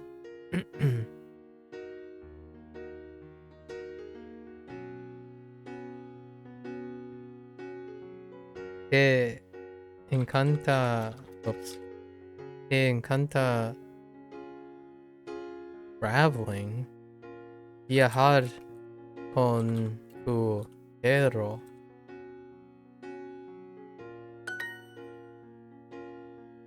How'd I... Oh, whoops.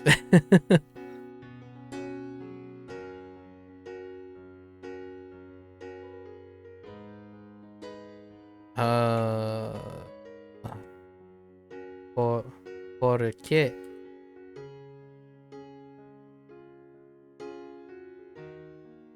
Te encanta...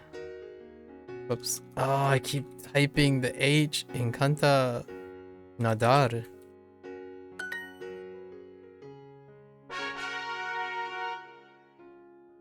Typing the H. Chico. Chico. Ropa. Ropa. Salir. Salir. Música. Música. La música. La música de Michael es mi favorita. Michael es mi favorita. La música de Michael es mi favorita. Michael, what the? Oh. La música de Michael es mi favorita. Yeah, Michael. I was putting the accent on the last one, which is not right. I'm thinking of Michael. The Michael. Not Michael. Azúcar. Azúcar. Viejo. Viejo. Chico. Chico. ¿Por qué? ¿Por qué? Estos zapatos son muy elegantes. Estos zapatos son muy elegantes. La novia de José tiene 2 perros bonitos. Perros. Perro. Perros. Perros. If you like extend it long enough to roll the R, it kind of helps. Perros. Perros. Perros. Carros. Carro. Perro. Oh, okay. I can kind of see it. I could use that to my advantage. For the rolling. Aburrido. Oh no. Aburrido. Oh. Aburrido. Oh, jeez. Aburrido. Ugh. That one's a little tougher. Like you kind of like roll your cavity into it. Carros. Carros. Alright. ¿Quién es esa chica? Esa chica? ¿Ne? Oh. Ella tiene 2 bicicletas nuevas. 2 bicicletas. Bicicletas. Okay. Tus perros son bonitos. So, tus perros. Yeah. Tus perros son bonitos. Perros.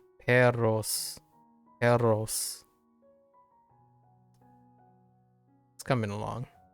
Your dogs are pretty. Okay. Me gusta.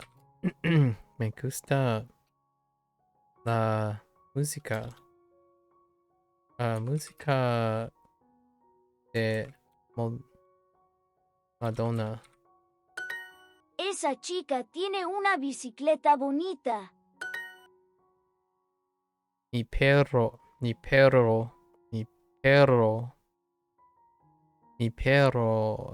es viejo. Y mi ropa también es vieja.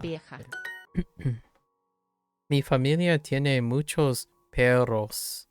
Mi perro favorito tiene 10 años. Y él muy viejo. Diego. Oh, wait. La música de Diego es interesante.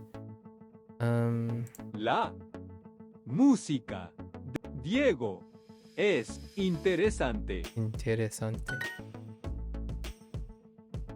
Creo que las chicas en mi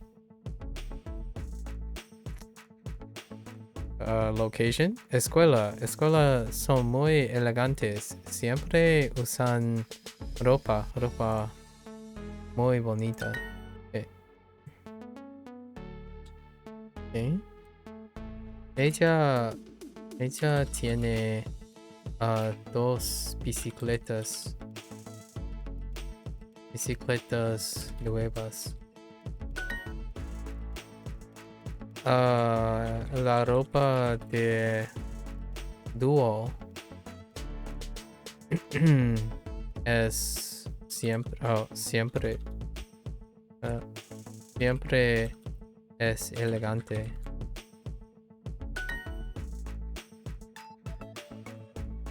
No uso ropa elegante.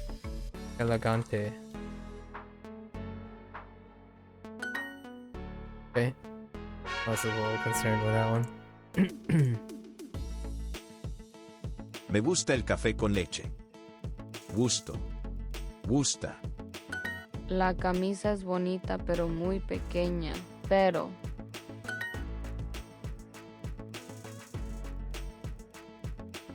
la ropa de mi madre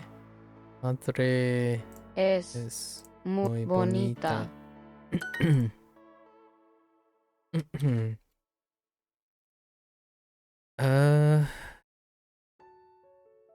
¿Te gusta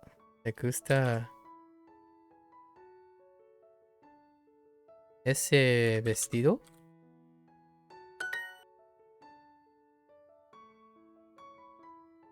Los pasteles de chocolate son mis favoritos.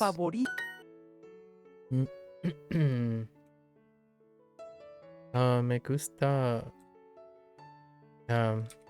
esa camiseta porque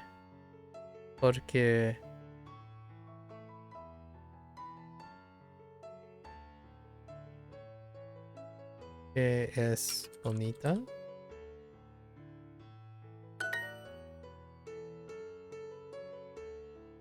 Oh, camisa. Whoops. That was a little generous. Mis camisetas.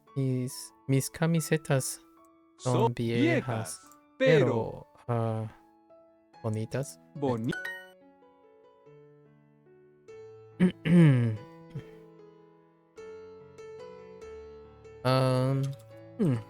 Estoy usando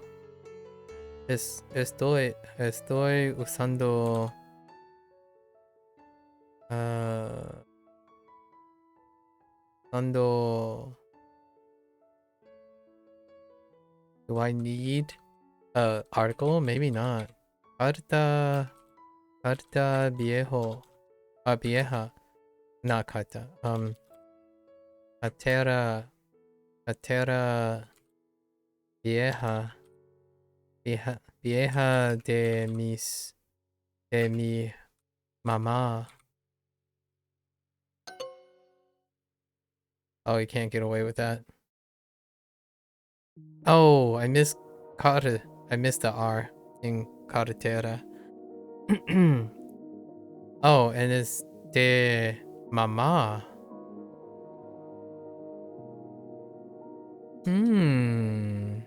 I want to test a few things on that one. Patricia. Me gusta. Me gusta la ropa de me gusta mucho la ropa de Patricia. Okay, me gusta mucho. Patri. Okay.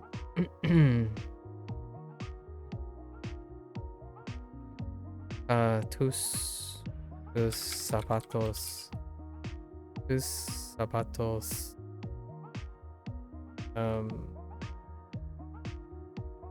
It is son no son viejos. Me gusta esa camisa porque es bonita. Señor, ¿usted quiere esa camisa?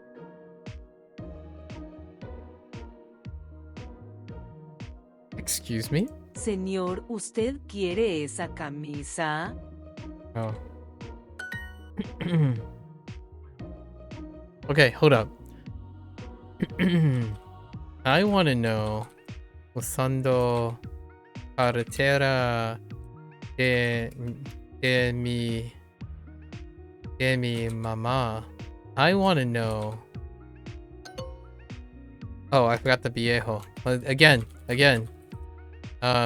Usando carretera vieja de mi mamá.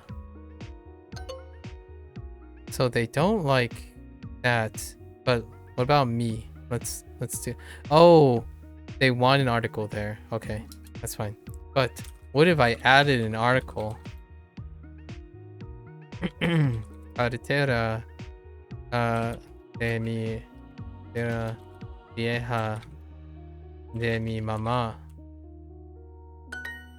Okay, so I just okay. All right, that's fine. I'm okay with that. Just lots of testing. All right. Quiero comprar algo bonito. Abuelo. Mi abuelo tiene camisas elegantes. ¿Dónde están las niñas? Oh, chicas. Oh, right. That's right. Yeah, chico and chica. Te gusta correr. ¿Por qué? ¿Por qué? Parque. Bruno, ¿te gusta ese sombrero?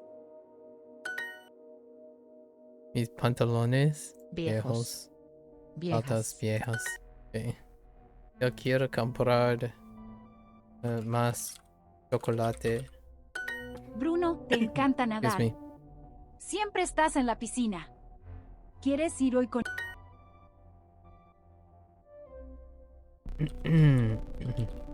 Estos son mis quesos favoritos. Me encanta jugar con mi perro los fines de semana en el parque. Es muy divertido.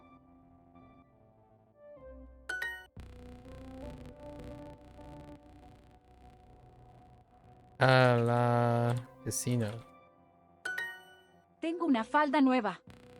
Quiero usar esta falda en la fiesta porque mis vestidos son aburridos. ¿Te gusta?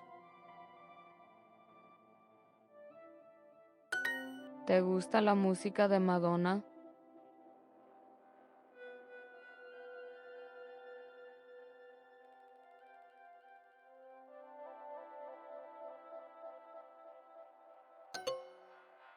I missed a lot.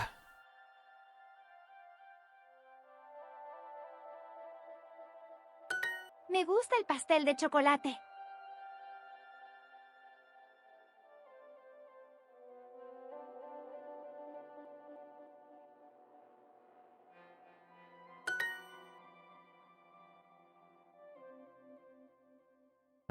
La bici de Renat es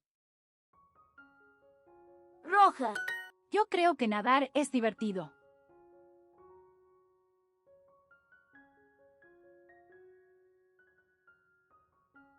Oh.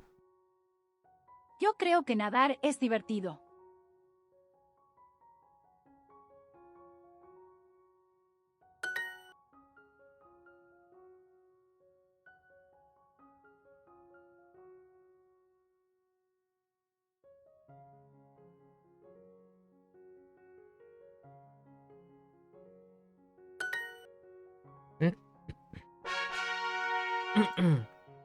All right, we're listening for thanks again. Which one is this? Gracias. Oh, the secret expensive gift. Sari le da un regalo a Lily. ¿Qué es? ¡Ábrelo! Lily abre el regalo. Oh no, not the expensive gift. This is the one, the re-gifting thing. Oh, this one's really cute. Es una camisa. ¡Qué bonita! Es roja. Sí, es mi color favorito. Y tiene un gato. Me encantan los gatos. ¿Y el gato está en un carro? Sí, es muy gracioso. Es el regalo de cumpleaños perfecto. Sari, no es mi cumpleaños. Yo sé. Hoy es mi cumpleaños. Ah. Siempre olvidas mi cumpleaños. Ahora puedes darme esta camisa. Está bien. ¿Gracias? No. Gracias a ti.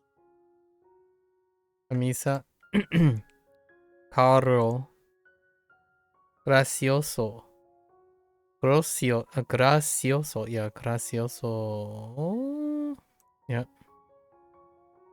Olvidas. That. Oh, yeah. That, yes. I'm like, what? What the da? Gracias. Sari le da un regalo a Lily. ¿Qué es? ¡Ábrelo! Lily abre el regalo. Es una camisa. ¡Qué bonita! Es roja. Sí, es mi color favorito. Y tiene un gato. Me encantan los gatos. ¿Y el gato está en un carro? ¿Claro? Sí, es muy gracioso. Es el regalo de cumpleaños Perfecto. Sari, no es mi cumpleaños. Yo sé. Sí, yo sé. Hoy es mi cumpleaños. Ah. Siempre olvidas mi cumpleaños. Ahora ¿Puedes darme esta camisa? Está bien. Gracias. No, No, gracias a ti. Yeah. Cute. Una. Gracias. Roja. Sí. Ah. Okay.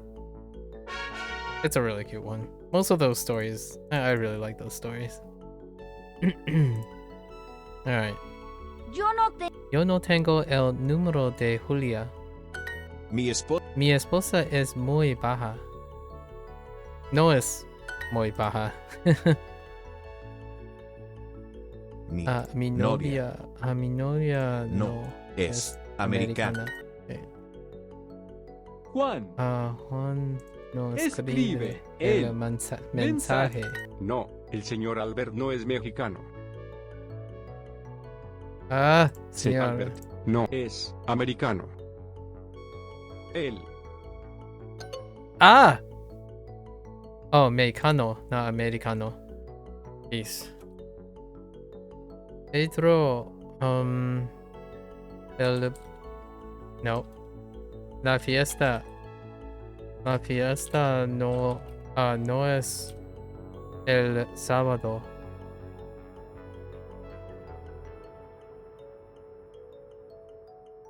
El concierto no es el domingo. El concierto no es el domingo.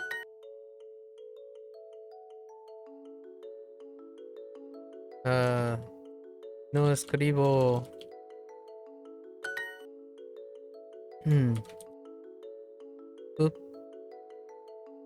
El fútbol no es muy divertido. ¿No está muy divertido? Kind of an opinion or a feeling, though. That's fine.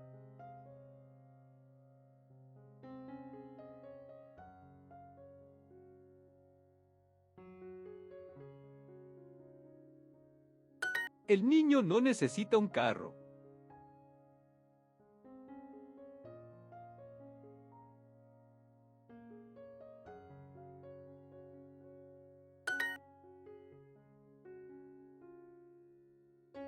No, necesito mi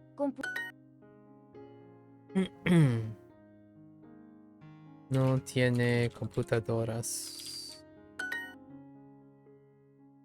Mi abuela no es inglesa. No, el señor Albert no es mexicano. No, él. Albert no es mexicano.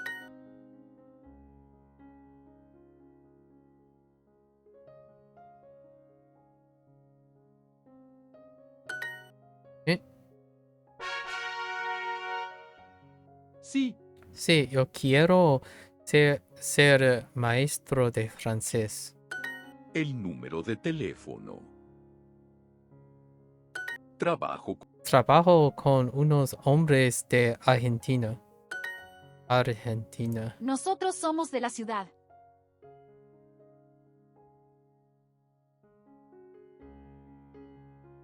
José habla con unos estudiantes de Cuba. 4 o 5 ciudades. ¿Cómo son las ciudades de México? Yo quiero ser maestro de español. Yo quiero ser maestro de español.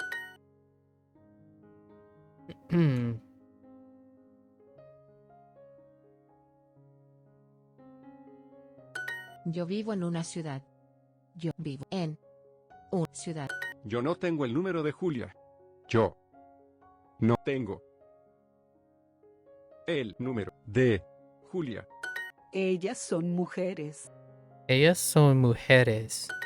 Nosotras somos secretarias.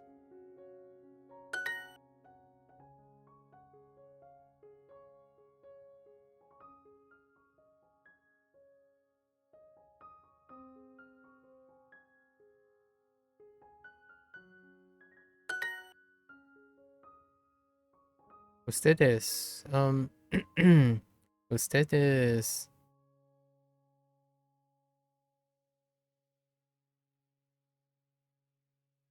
¿De dónde? ¿Dónde, México?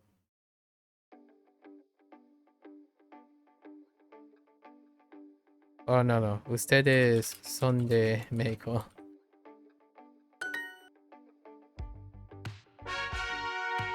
That's a good question. Okay.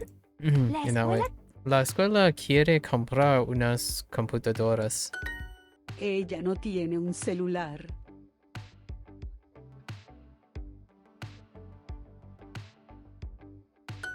Ellos hablan con unos amigos. ¿Tienes un perro?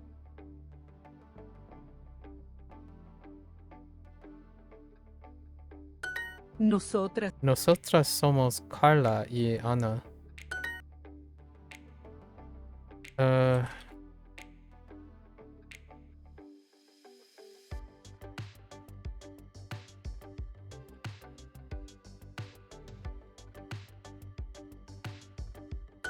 ¿Cómo son Ana y Sonia? Mi amiga Sofía tiene un perro. Mi amiga Sofía tiene un perro. El señor Pérez escribe unas cartas.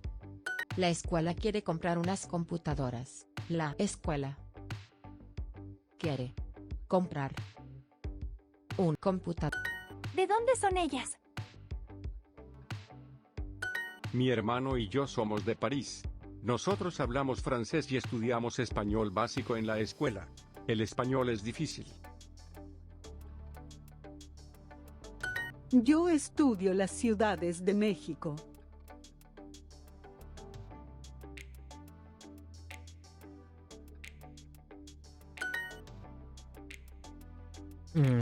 Trabajo con unos hombres de Argentina.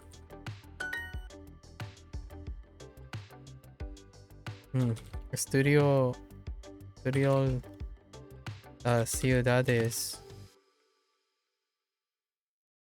ciudades de México. Okay. Let's go. El niño quiere ser jugador de fútbol.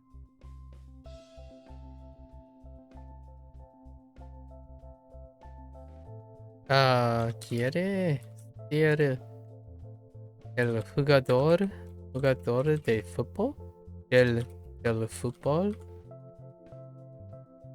El niño quiere ser jugador de fútbol. Oh, shit. Oh, it's just a player, but being a football player. Okay, fair enough.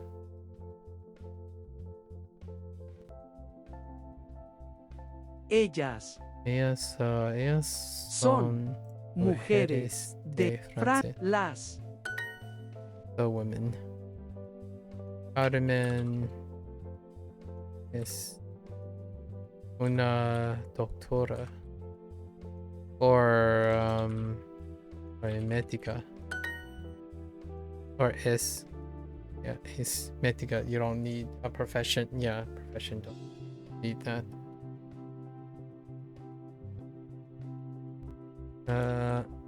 El señor Rivera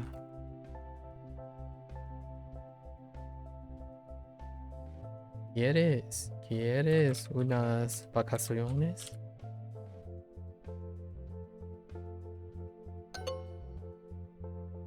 Oh, usted? Oh, that's fair point actually. Oh, and that's a vocative. Yeah, that's a vocative.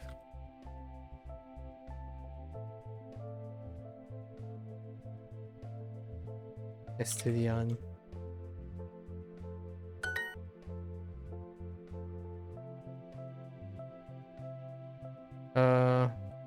¿Cuántas universidades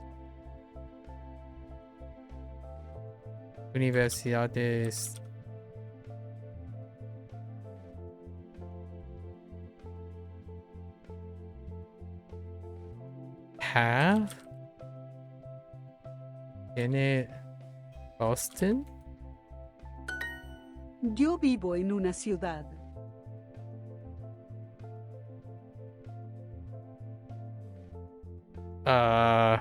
Yo vivo en una ciudad.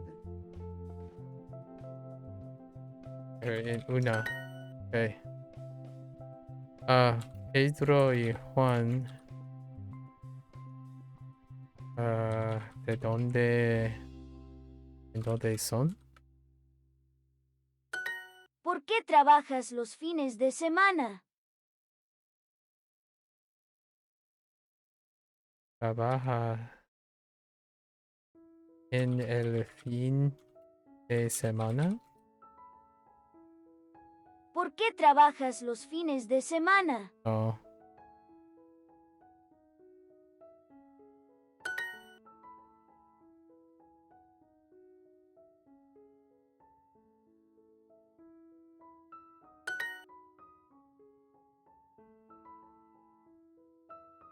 Nosotros.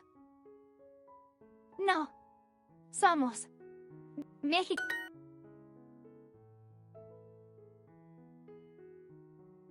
Are they the men from...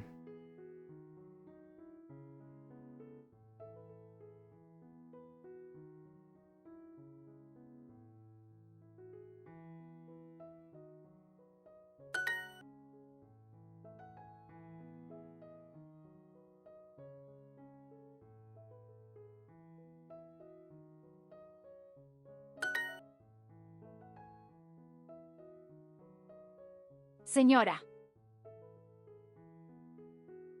Usted es camarera. Okay. Oh, the other way. I see. Es camarera usted.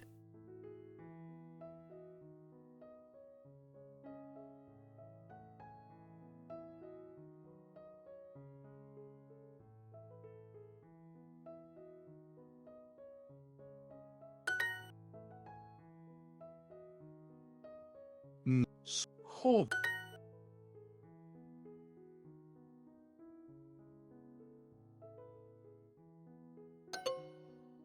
Oh, we again. Nosotras somos madres. Nosotras somos madres.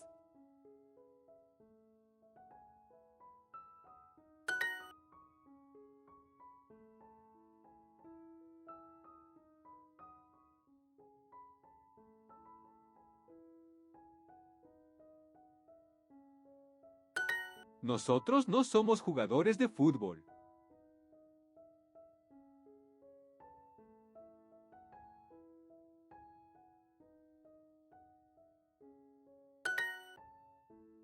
Oh, I had a typo there.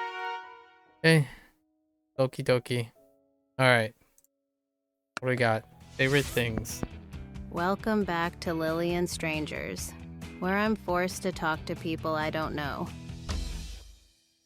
In case you care, here are some keywords you should know. Música. Me encanta. Queso. Dibujar. I'm Lily, and today we have another guest who wants to talk to me. Great. Hola, me llamo Federico. No me gusta mucho el queso. No me gusta mucho el queso. Pero me encanta el chocolate y la ropa elegante. Y me gusta mucho la música, especialmente el reggaetón. Me gusta mucho la música. También me encanta jugar con mis perros y dibujar zombies. Zombies. That's Sketching random. zombies and playing with dogs is part of my friend criteria. So, I guess we can tolerate each other. Oh, dang. Lily being called out. See you next time, or not. Looks like Lily doesn't always be unenthusiastic. That's actually the closest and warmest thing Lily has said so far. Yo quiero un café con azúcar, por favor. no quiero comer este sándwich porque no como carne. Soy vegana. Vegana. Estas son mis playas favoritas.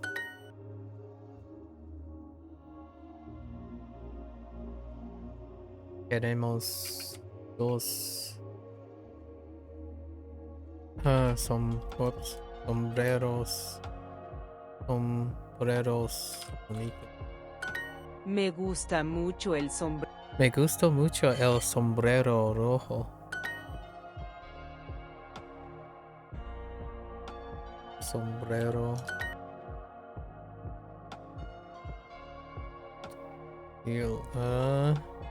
¿Te gusta ese vestido?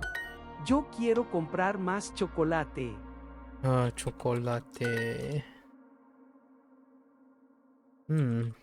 Estoy feliz, contento. Estoy contento con mi falda nueva. Feliz short. Queremos al con azúcar. Nosotros.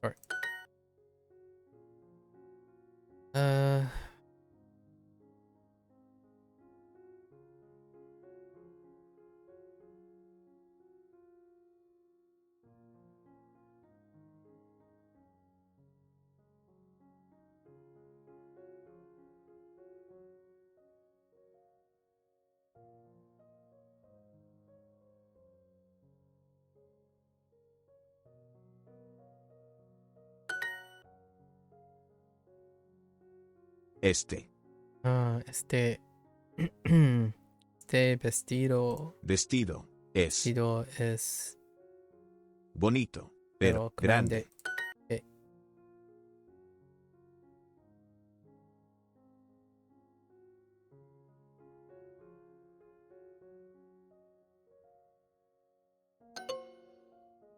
Oh, me gusta mucho el queso.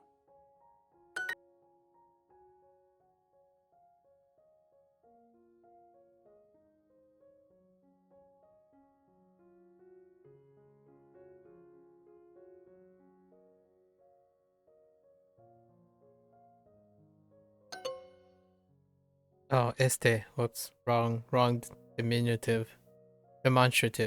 Wrong demonstrative. I wasn't reading.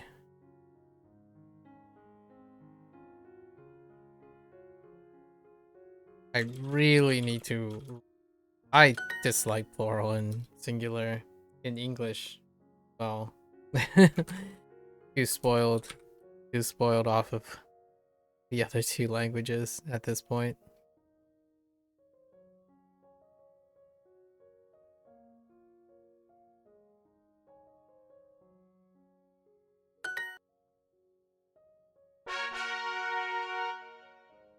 Context. Me encanta dibujar en la escuela. Carmen, ¿te gusta nadar? Carmen, ¿te gusta nadar? Estos zapatos muy elegantes. Bruno, te encanta nadar. Siempre estás en la piscina. ¿Quieres ir?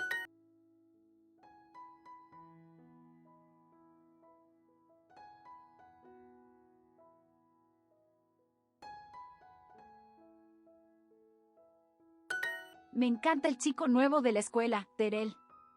Es inteligente, ¿Te gusta mi bicicleta nueva?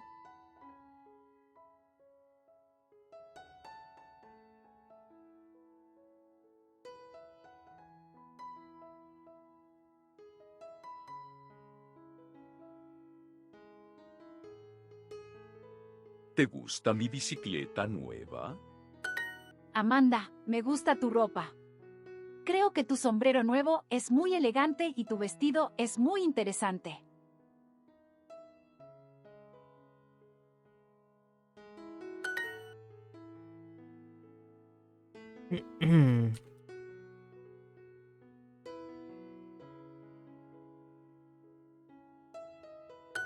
Me encanta jugar con mi perro los fines de semana en el parque. Es muy divertido. Tus perros son bonitos.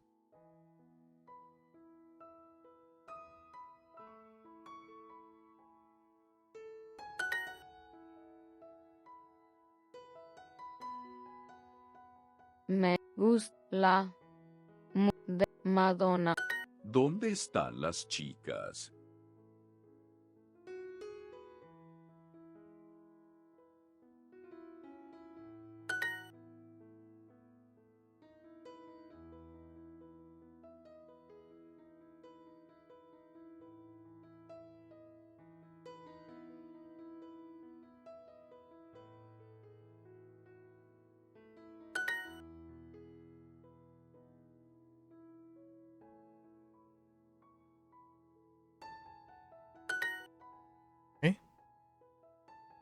Pretty chill unit today.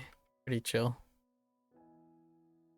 Yo creo que te encanta jugar el fútbol. Me gusta este pastel porque es grande.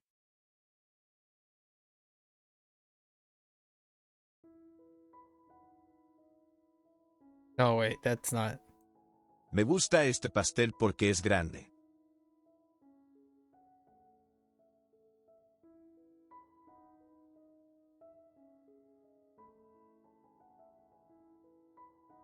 Me gusta este pastel porque es grande. Oh, ¿por qué? ¿Por qué? Tus zapatos no son viejos. Tus zapatos no son viejos. Me gusta mucho el queso.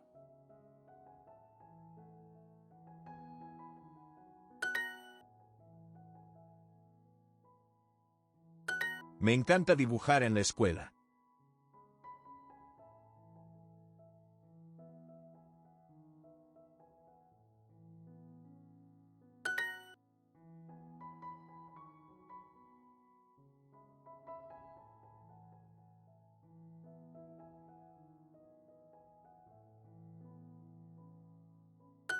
Yo creo que las chicas son elegantes.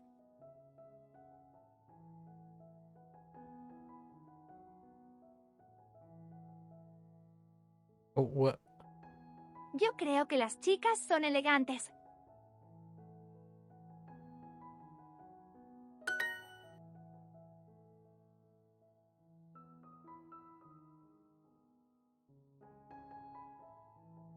Carlos, ¿te gusta mi vestido nuevo?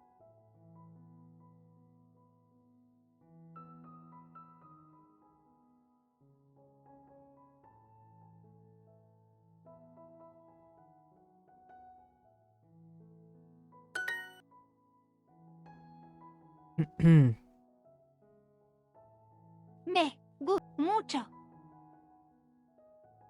nadar con mis amigos. Yo quiero comprar esa cartera roja.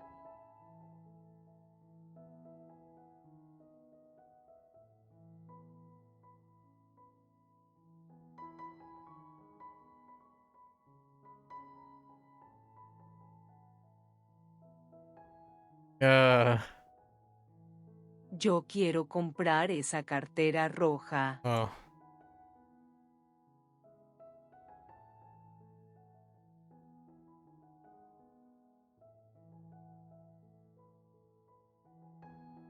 Yo quiero comprar esa cartera roja.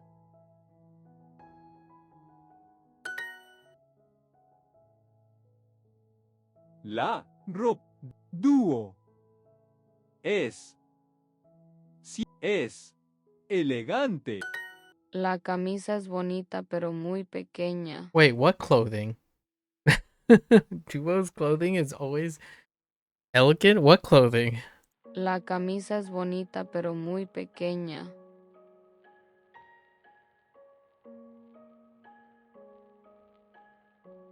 La camisa es bonita pero muy pequeña.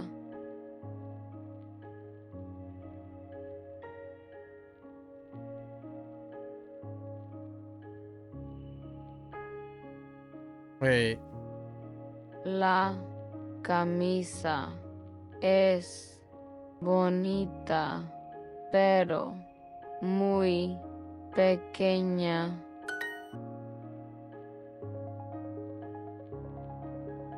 Chocolate. Tiene. El. Este pueblo no tiene piscinas.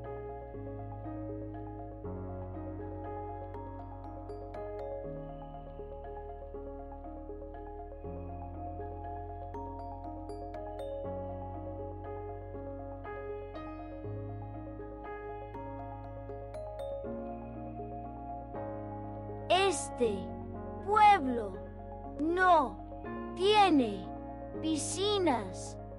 Oh, okay. ¿Ustedes quieren comer algo ahora?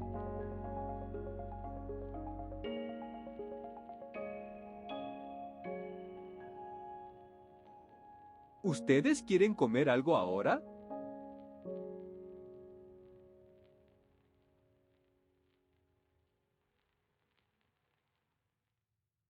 ¿Ustedes quieren comer algo ahora? Oh.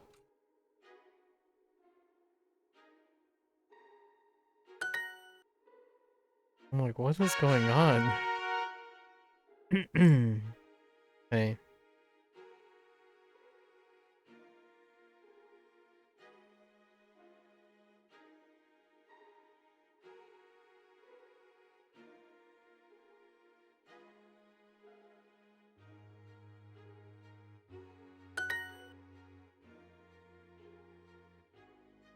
Favoritos. Señora Castro, me gusta mucho su falda.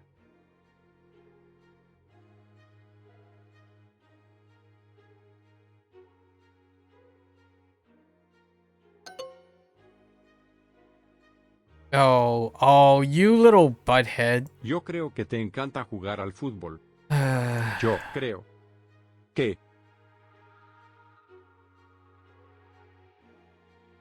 que te encanta jugar al fútbol. Te encanta jugar al fútbol. Mamá, me gusta mucho este pastel.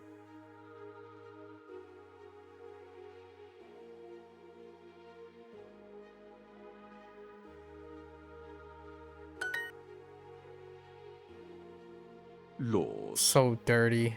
So dirty. perros de Carla son grandes. ¿Tienes pan para el queso?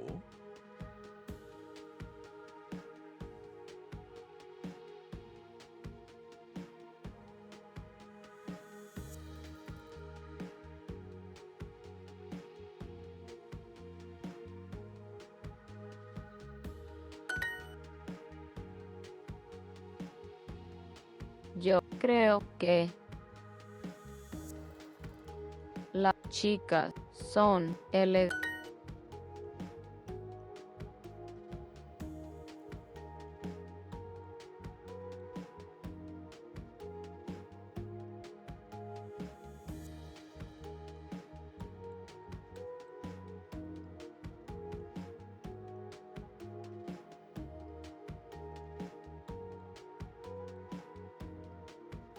Wait a minute. Huh. Oh, this is interesting. I wonder.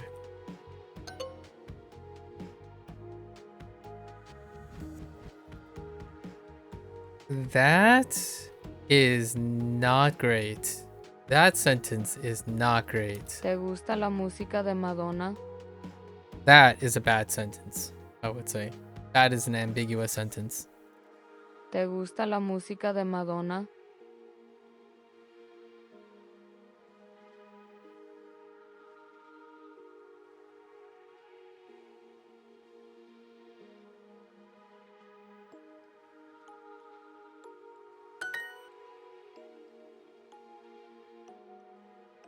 Nos comemos mucho chocolate.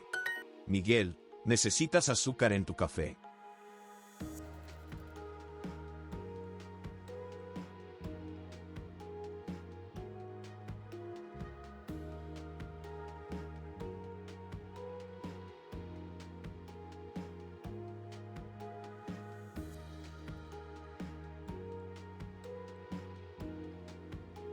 Miguel, necesitas azúcar en tu café.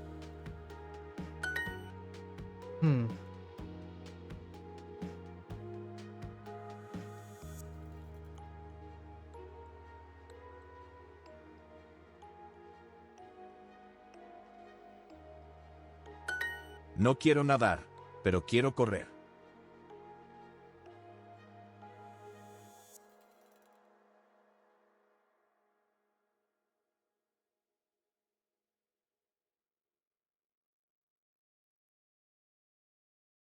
No quiero nadar, pero quiero correr.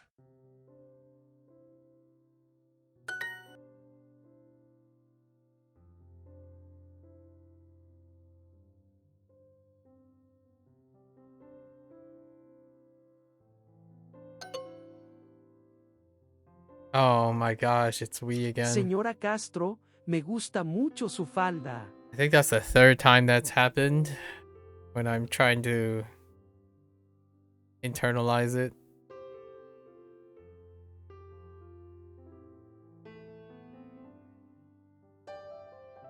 And this one was just gross. Okay. So that's not good. I don't like this one. This one is this one's debatable.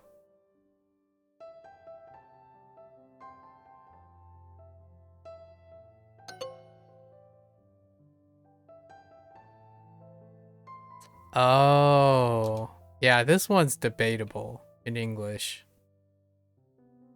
Yeah. Like I don't know about that one.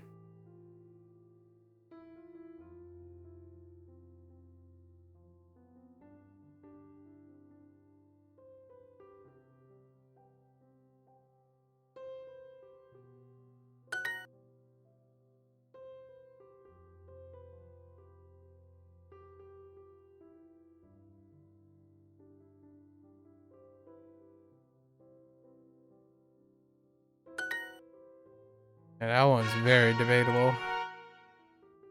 Okay.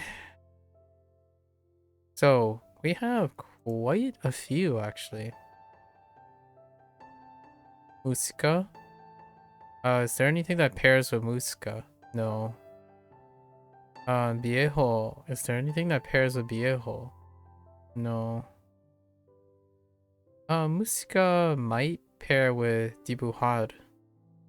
Yeah, and then we have chico, chica, nadar. Okay, they're all just paired up. So nadar, correr, nadar and correr. Correr. Correr, right? Correr. Correr. Correr. Oh, correr. Ooh, that's hard. I'll work on that. Correr. Jugar. So, nadar, correr, jugar. Then we have encantar. Ooh, good ones. Piscina, nadar in piscina. I guess we could use perros with correr. Algo is just algo, I guess. Porque. Oh, porque. 1, 2, gustar and encantar are long. Chocolate. Chocolate. Chocolate is just, oh, and pastel. So pastel, chocolate. Then we have pero and porque. Then encantar, gustar. I'll go with something. I guess I'll go with chocolate and pastel. Then we have our actions: jugar, correr, nadar, dibujar. Then we have viejo, of all things. We have joven. I guess joven and viejo. And it's just chico. Yeah. Pretty good mix. Lots of utility. Alright, let's quickly look at what's in store for the evening.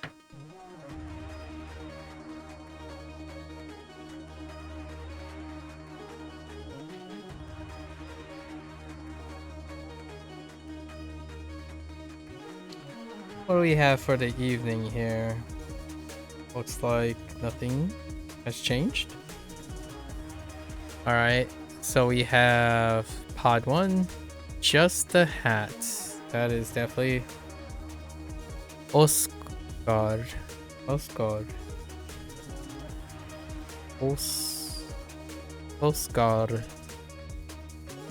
Just a hat. Right. Clap.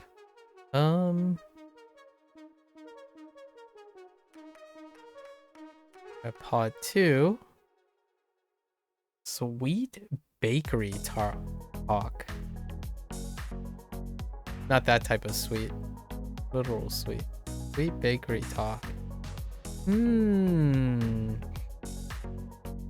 Could be Lucy. Could be Falstaff. Then we pivot. Pod 3. What do we got? This is a repeat or not? Chocolate friends. Intriguing. I think this is Lucy. I mean, no, not Lucy. Lily. It could be Lucy or Lily. Secret chocolate friends. Or, I could care less about talking about chocolate. And then this, I feel, could be Lucy or Falstaff. Kind of narrowing it down. I think Falstaff has something very gimmicky to say about talking about sweet bakery, sweet things. And then what do we got? Junior again, huh? So Junior. Our venture. Juniors. Or Junior orders cake. This is a continuation. Orders cake. Yep, we have cake, chocolate. That checks out. Yeah, not bad today. Seems pretty reasonable. I think this is about the average load. Yesterday was relaxing because everything was. Alright, I still have, I'm still not paying attention to when things are plural, and sometimes demonstratives, I'm not paying attention to demonstratives. In my opinion, right, after a while when you say, are you eating the cake or are you eating a cake, it does make a difference, but at the same time, colloquially, it might not make a difference. Oh, hey, you're eating a cake, or you're eating that cake, or this cake. Like, yeah, you gotta get used to it. And it can be tough when you're doing single sentences. Like, it could be any of them because there's no context, right? Like, oh, you're not referring to this cake or that cake. Gotta pay more attention. And then plurals. And that one, using this, that, these, those in conjunction with describing whose thing is it, it's okay. I'm sure we'll see more of that in the future. All right, that's a wrap for today. Head off. Pretty early day. These are the relaxing days, right? The next 2 days will be the shorter on the shorter side, right? On the shorter side. It's almost April. April, we're gonna do some additional stuff, right? Until then, if you're gonna watch this later, muchas gracias. Had a fun chat about food and cheese. That's part of the routine.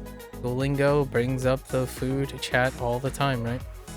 It's fun to chat about things while learning language. That's kind of makes it so that it's very natural, right?